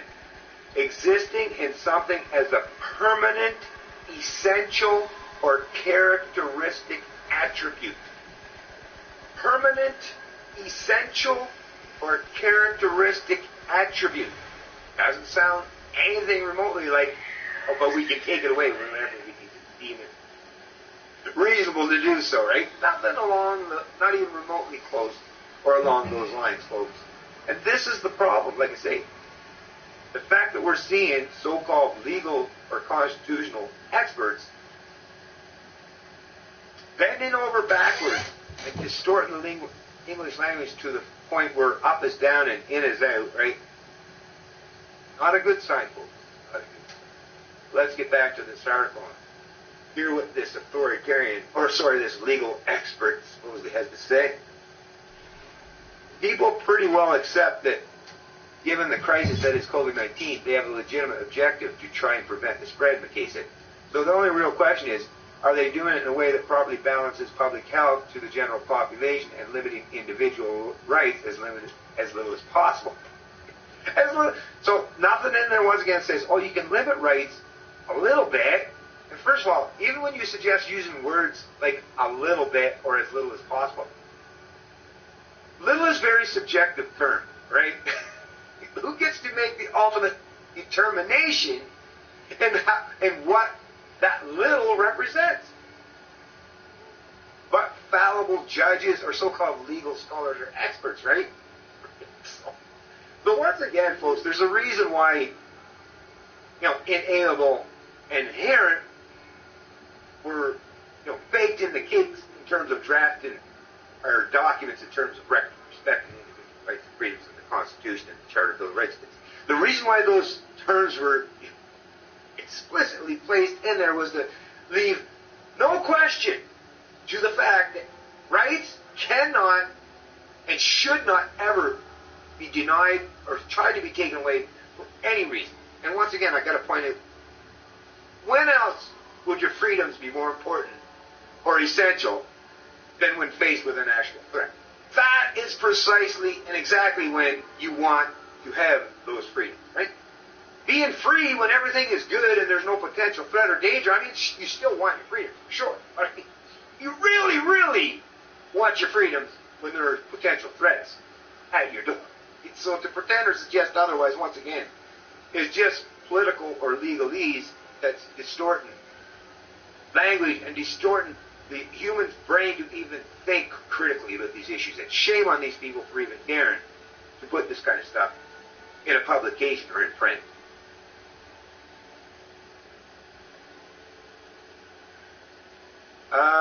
To the general public.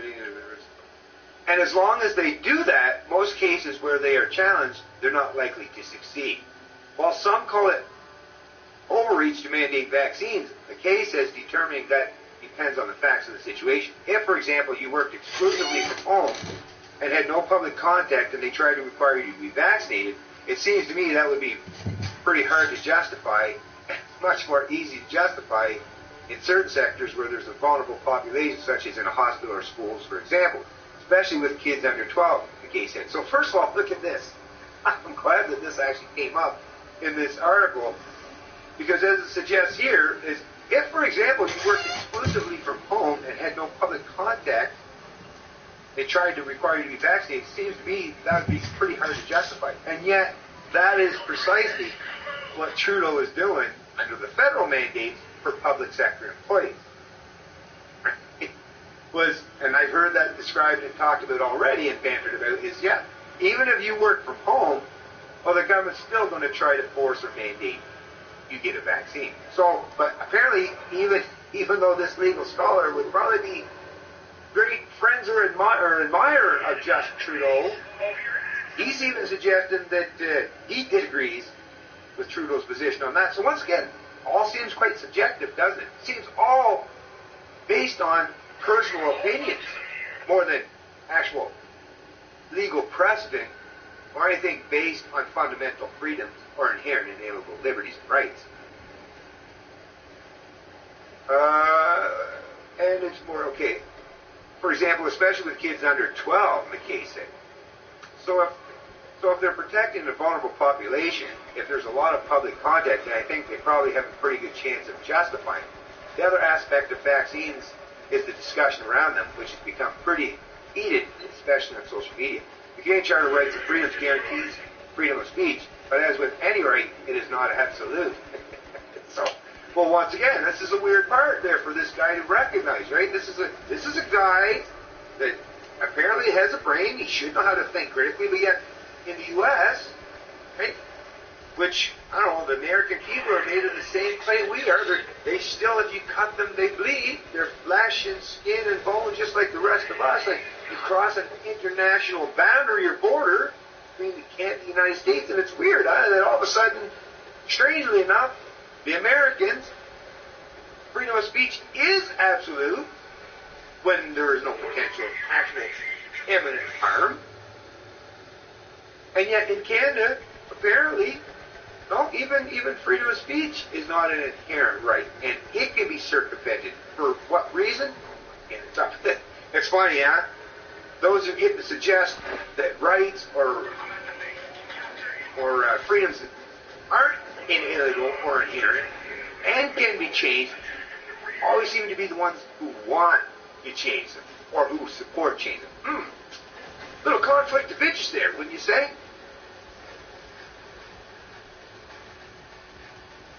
Anyway, so like I say, folks, that's the end of that article. But as I suggested, there are definitely people, and like I say, legal so-called experts who are willing to stand in front of a judge or defend as a lawyer or in the legal setting authoritarian mandates such as these vaccine passports or vaccine mandates. That's a terrible, terrible thing. So you don't have the legal system per se that's going to protect you. No, at the end of the day, you have people who are willing to stand in defiance of these things and in defense of their freedom. Those are the people that will that you truly should be surrounding yourself with. Like I say, Let me get up here, see what Peter Furness is saying. We need to rise up peacefully, protest. We will have to have our own separate economy. Well, having your own separate economy, that's what I mean. A lot of this, too, does require that we create our own society that's alongside the current society. Because I don't know about you folks, but I personally, I'm ready for segregation of some sort. I don't usually prefer it. I prefer when we all get along, but when I recognize that there's a substantial portion of our population who want to impose themselves on me or do harm to me and loathe me for just being me or for wishing to be a free human being, we got serious issues here, right? We got serious issues. This is something that we all have to take into account. That there's a substantial portion of our population who want nothing more than to force us into submission and compliance. What are you going to do about it? That's my question. Okay, what else did I have up here that I want to cover?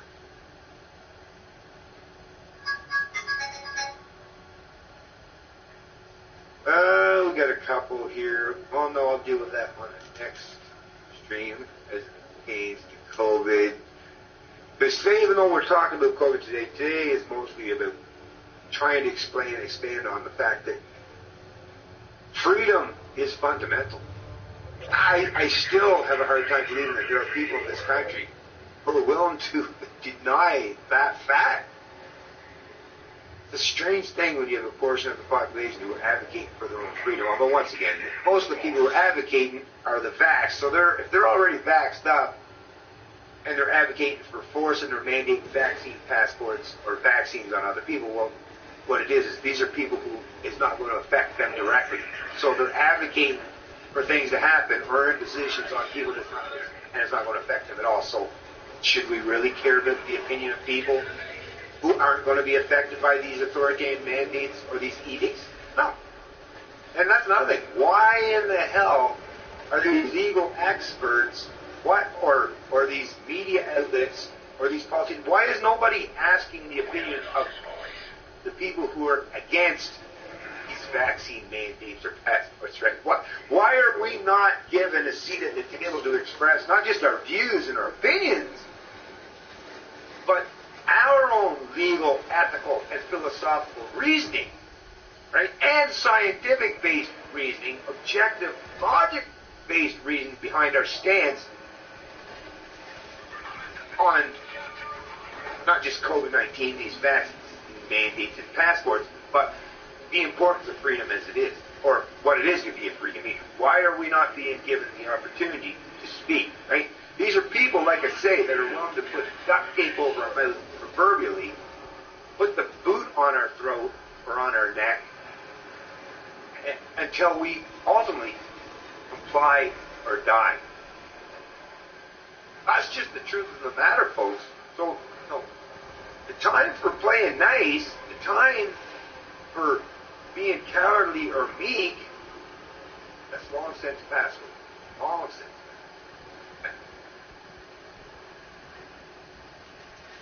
And remember, at the very beginning of all this, we just need 2 weeks to flatten the curve. 2 weeks to flatten the curve to, soon enough, in a few months, it'll be 2 years. 2 years. 4 waves, right? At some point in time, people have got to finally relent and say, listen, we've been lied to. We've been deceived. And we're getting further and further, we're drifting further and further away from not just freedom, but from those who are willing to speak the truth, to the point where you won't even, not only is it like a whisper, but you will never be able to hear them because they're going to be so far removed from you that the only thing that you will recognize in your own environment, your own community, are all these other people who have already sacrificed their freedoms and are unwilling to give anyone else the opportunity to defend theirs. Let me just see here real quick here. Coffee House Theology. So many have already given up. I know. I've seen it. I've seen it myself, and I'm experiencing it on a daily basis where I see my fellow Canadians willing to forego the importance of those fundamental freedoms.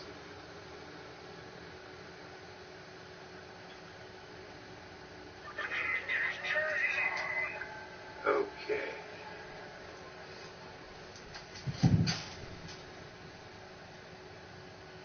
Give me a second here. Okay.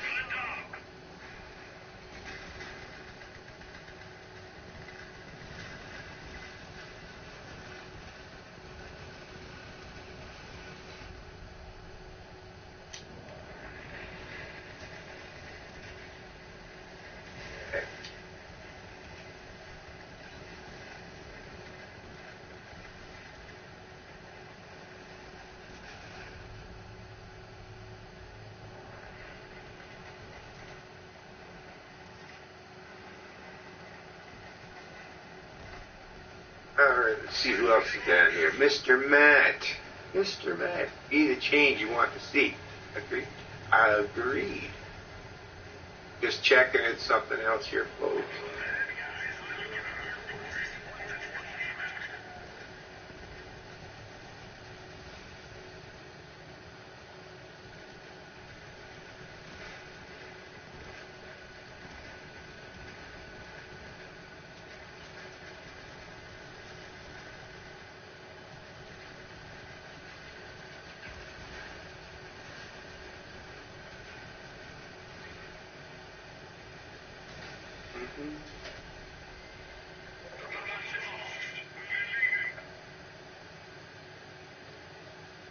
Okay, actually, let's do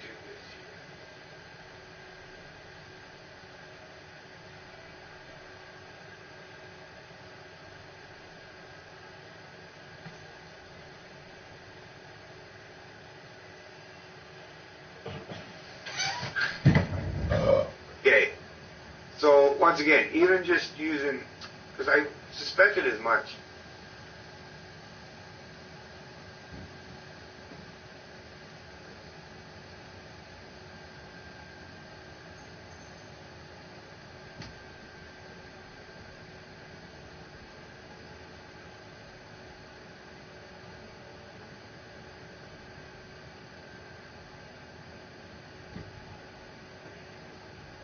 Never mind. Okay, so I did see actually around yourself with like my people.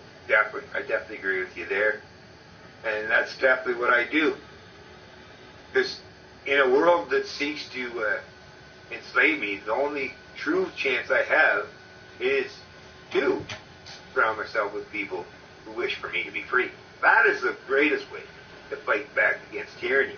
And I definitely agree with you there, is surrounding yourself. Now, I'm very fortunate in my own personal setting, is that I am surrounded by people who wish for me to be free and are willing to help me achieve that goal. And that's really what we need to do at the end of the day, folks, is help each other achieve our goal. Because we know our opponents, people who want to enslave us, who want to oppress us, they're just as relentless, and they're going to continue to try and do so. And what we have at our disposal, most readily available, is each other and our ability to stand and define it against them and to help each other out as best we can. That's truly the best plan of attack going forward. There's lots of other things that we can do, right? And I would imagine there are a lot of other things people are doing every day. Little acts here, a little speech there, a little defiance right there, non-compliance, right? There are a lot of things that we can do. But once again, probably, I think one of the most important things that we can do is definitely finding a way to surround yourself with other like-minded people who care about your freedoms just as much as you do. Because ultimately, at the end of the day, that's what's going to give you peace of mind and the best chance at fighting against you. Thanks for pointing that out. People with courage that don't panic in a crisis. Yeah, another great point. Definitely. Knowledge is power, you got that right. And in the age of information, ignorance truly is a choice. That's another thing I try to express and point out to people all the time is The information is out there for you to counter the narrative by the establishment acts and authoritarians among us. All you need to do is just reach out and find it. I do it on a regular basis, and I share them in my live streams and my videos. So the information is there. It's just a matter of getting more and more Canadians or more and more people in general start learning these things and stepping inside of their comfort zone or their echo chambers. That is another thing that's very important. But anyways, folks, don't want to keep this stream too long. It's been a bit of a quiet day. I know it's a Sunday. I know a lot of people just want to relax, spend time with their family, and rightfully so, and enjoy yourself. Because like I say, at the end of the day, life is all about living. And you're not really living when if you're just following all the orders and mandates and edicts that government is imposing on you. Now, that's not really living, right?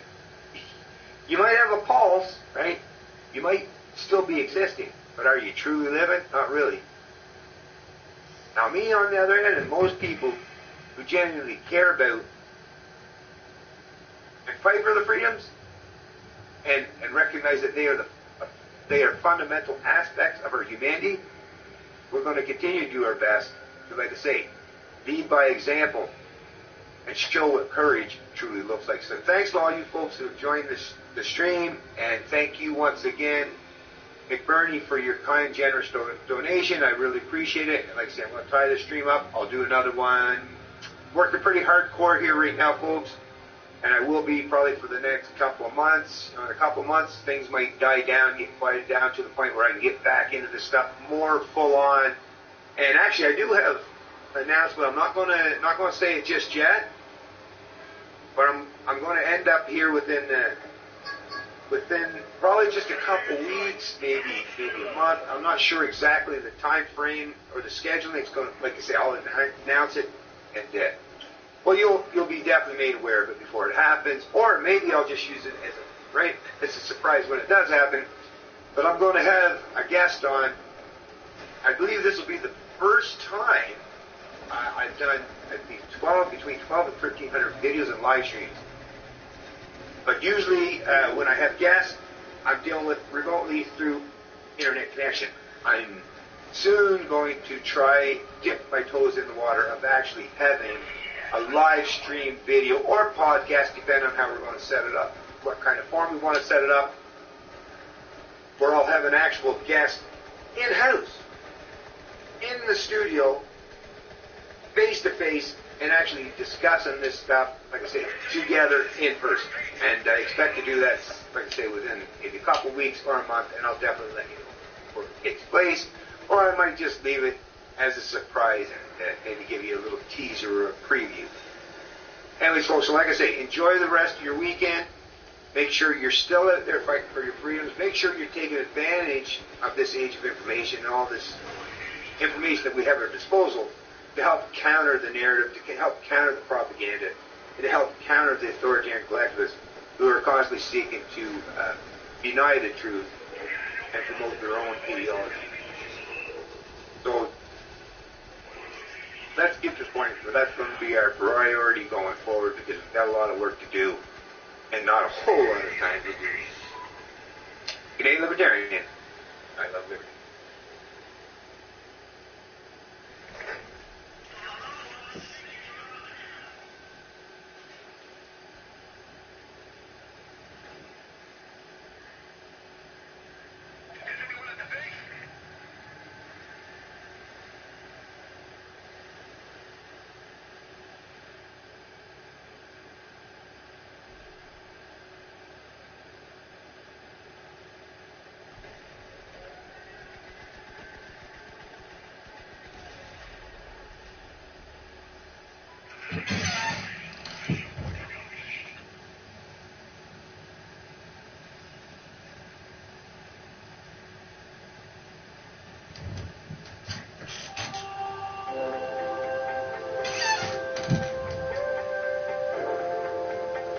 Hey, do you want to know what the 10 things are that you should never do with narcissists? By the end of this video, I'm going to break it all down for you so that you will know too.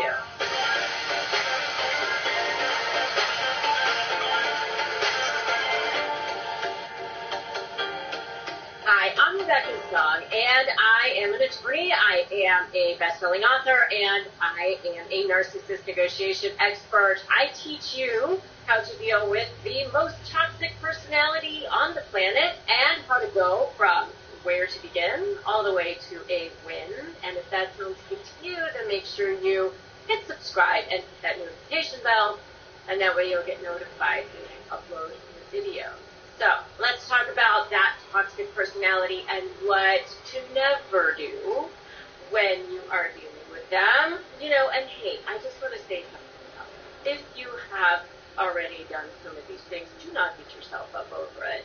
Okay? Wherever you are now is where you can begin. Right? Right now is your jumping off point. And it's never too late unless you actually give up. I just want to kind of say, before I get going with this, that if you're sitting there going, oh my God, I already did that, don't beat yourself up over it. You can always make that ground back up. You know, today is a new day, okay? So let's talk about this. So the first thing I want you to never do with narcissists is expect them to be loyal to you, because they're only loyal to looking out for number one, and that's themselves, not anybody else in the world. And there's a lot of reasons for it, and I do want to say something else with this. You know, a lot of times in my videos I'll say, you know, this is why they are like that, this is why they look out for number one, this is why they don't have the ability to, you know, have any care, compassion, or sympathy, or empathy for others. And I've heard some of you say, like, oh, you're, like, defending them. I am not defending them. Let me just make sure that's, like, very clear about that. I'm simply helping you to understand the psyche of personality so that you can stop beating your head against the brick wall. And if you watch my videos, you also know that I have said, like, beating your head against the brick wall would actually be more satisfying, because at least the brick wall is not actively trying to manipulate you, gaslight you, or take you down, which is what narcissists try to do, especially if they don't think that you're for them anymore. Because remember, with the narcissist, you're either for them or against them. And if you're against them, they see you as public enemy number one, and they want to take you down before you take them down. No matter what they say, even if they have said, I'll always be there for you, I will never let you down, most of the time, when they say those kinds of things, it's future faking. It's not necessarily because they actually feel that way. It's because they want you to come off of whatever it is that you're trying to hold them accountable for. And if you want to know more about future faking, you can definitely check out my video on that topic. Don't expect loyalty, not from the narcissist. All right. So another thing never to do with narcissists is to explain, justify, or overshare. And what I mean by that is when you are negotiating with them, when you are emailing with them, when you're texting with them, it's very easy to, you know, have any care, compassion, or sympathy, or empathy for others. And I've heard some of you say, like, oh, you're, like, defending them. I am not defending them. Let me just make sure that's, like, very clear about that. I'm simply helping you to understand the psyche of personality so that you can stop beating your head against the brick wall. And if you watch my videos, you also know that I have said, like, beating your head against the brick wall would actually be more satisfying, because at least the brick wall is not actively trying to manipulate you, gaslight you, or take you down, which is what narcissists try to do, especially if they don't think that you're for them anymore. Because remember, with the narcissist, you're either for them or against them. And if you're against them, they see you as public enemy number one, and they want to take you down before you take them down. No matter what they say, even if they have said, I'll always be there for you, I will never let you down, most of the time, when they say those kinds of things, it's future faking. It's not necessarily because they actually feel that way. It's because they want you to come off of whatever it is that you're trying to hold them accountable for. And if you want to know more about future faking, you can definitely check out my video on that topic. Don't expect loyalty, not from a narcissist. All right. So another thing never to do with narcissists is to explain, justify, or overshare.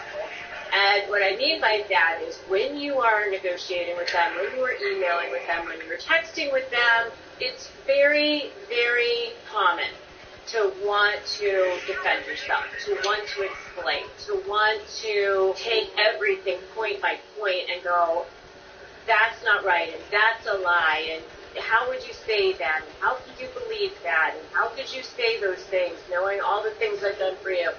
And you want to point out all of your contributions and your accomplishments and all the things that you've done for that person.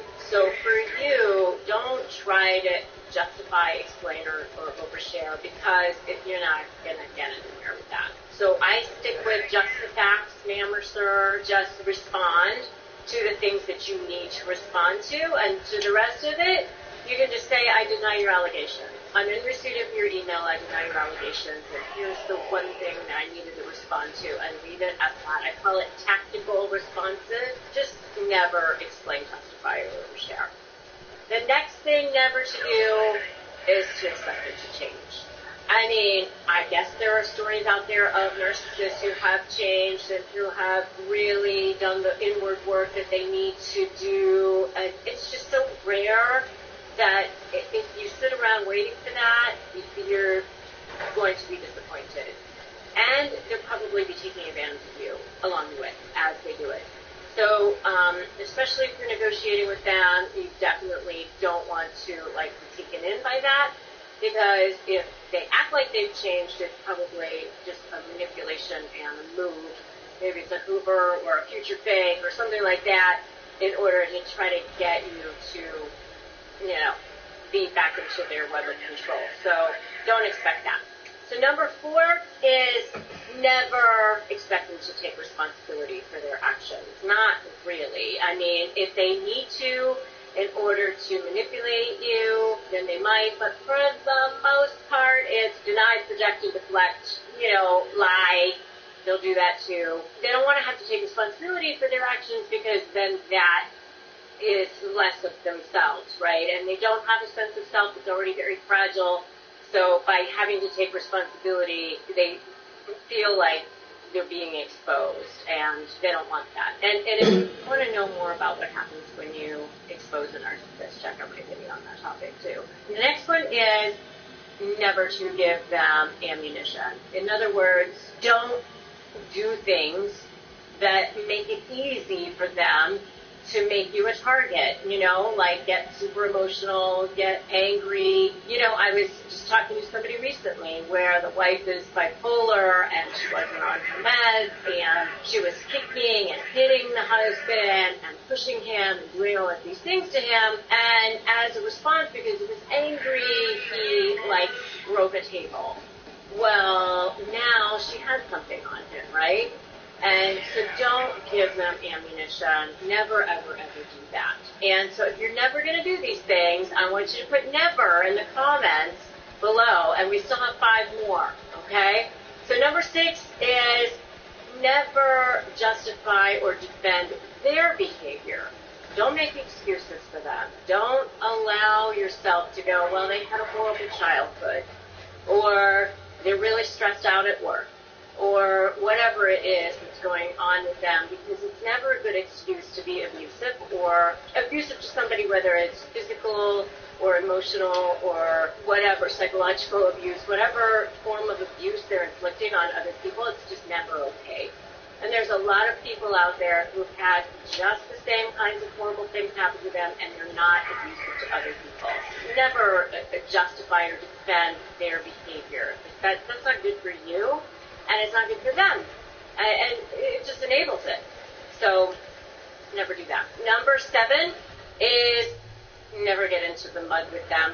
Once they trigger you, they're trying to goad you, they're goading you to try to get down into the mud with them, and that's not going to get you anywhere. When you're trying to say you're in a lawsuit and they file something and you file something, and you're back and forth, and now, the only person who benefits from that are the people who are in the system, lawyers and people like that. Otherwise, you guys don't. You never get anywhere with that. So never get into the mud with them. Instead, create strategy and leverage so that you can come out of this thing unscathed, which is what I teach you. So make sure you follow me because of that. Okay, next is don't ever get sucked in by the Uber or the love bomb. So when you start to walk away, when you start to create those boundaries and you're saying, okay, you know, I'm not going to do this anymore. Now I'm seeing what's going on and I want to get out of this thing, or I want to start handling this in a way that's powerful and productive. That's when they might start to Uber you and they might start to love bomb you and they might start to come back. And I do have videos on both of those topics as well if you want to know more about that. But they're going to come back in and start trying to use all of the charming wiles that they used in order to get you into their little web of control in the first place and never get sucked into that. All right, and the next one is similar, which is never fall for the future fake. When you're trying to get them to be held accountable for something, or you're not liking their behavior in some way, or they didn't do something they were supposed to do, or they did do something, and they start telling you that things are going to be great, and everything's going to be different, and you'll see, and blah, blah, blah, blah, blah. Whatever, that's the future fake, and never fall for that. And the last thing never to do with narcissists is never put anything in writing that they could possibly use against you. As your lawyer, I have to tell you this, joking but not joking. I mean, seriously, you have to remember that everything you put your hand to is a potential trial exhibit, whether it's in a business situation or a personal or family law situation. Every text, every email, every social media post is a potential trial exhibit. So if you don't want to potentially see it again in a court of law, then do not hit send and do not hit post. Okay? All right. And if you are getting ready to negotiate with a narcissist, grab my free Crush My Negotiation prep worksheet, free ebook at winmynegotiation.com. Join me in my free private Facebook group, Narcissist Negotiators with Rebecca and Song. I'd love to see you in there. And if you like this video, give it a like, give it a share, drop me that comment. Let me know never that you're never going to do these things, not ever anymore. And if you haven't subscribed to my channel, now's a good time to do that. Subscribe and hit that notification bell. I'm Rebecca Song. And remember that it's never too late to live your best. What distinguishes Indian food is its magical use of spices. I always loved food, and what I perhaps didn't know is that I had a very good palate, because everything that I was eating as a child, I somehow recorded. India is a vast country. It's the size of Europe. And this variety of food that we have is what makes Indian food Indian, not curry. I don't think we had such a word until the British came to India. It stood in their mind for all Indian food.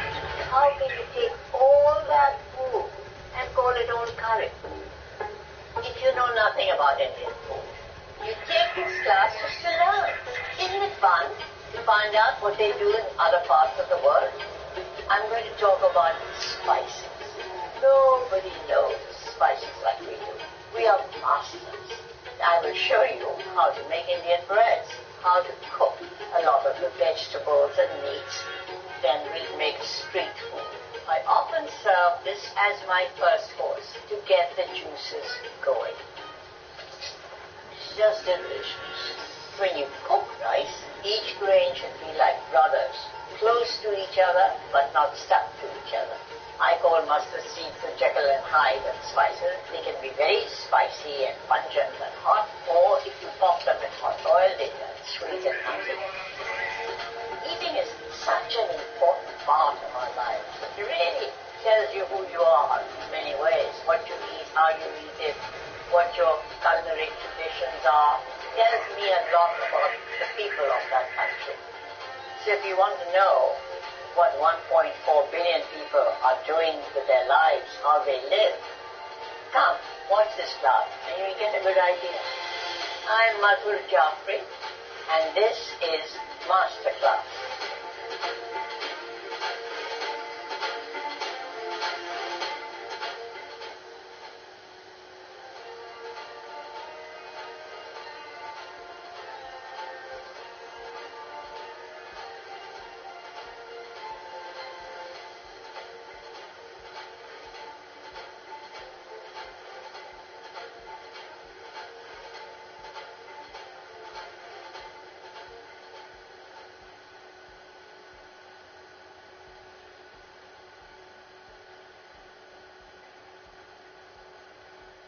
Everyone asked me, what have you done? Oh my gosh, you look so different. How did this happen overnight? And I was like, do you want to know what narcissists fear the most? You know, those things that they never want you to find out. I'm going to be sharing all of them right here with you in this video right now, coming up.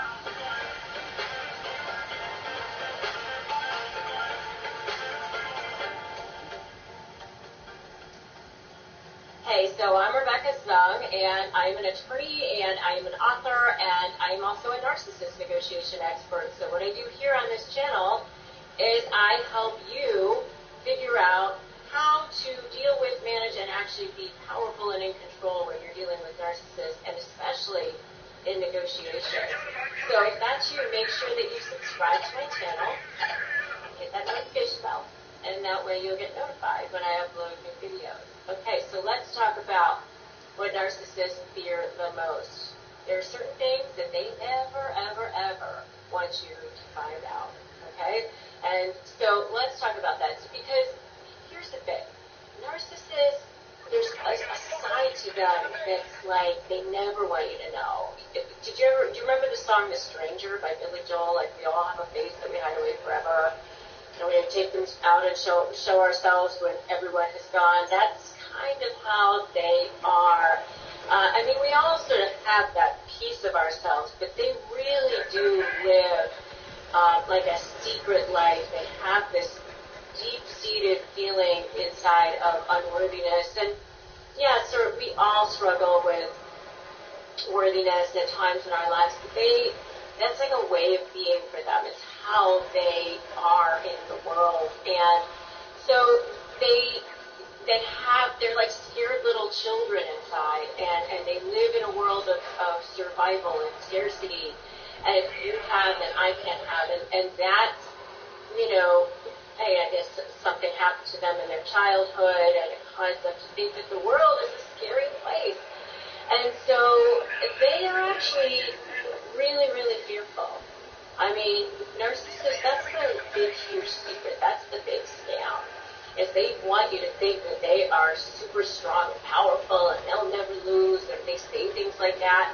But they say that because they want you to believe it. They're trying to convince you that that's how things go, because they're so scared that it's not going to go their way. And so the first thing that they fear the most is losing control. They want to have control over everything in their lives, every piece of everything they can, every person that they can. I mean, they're trying to suck supply out of every person and every situation that they're in, but they want to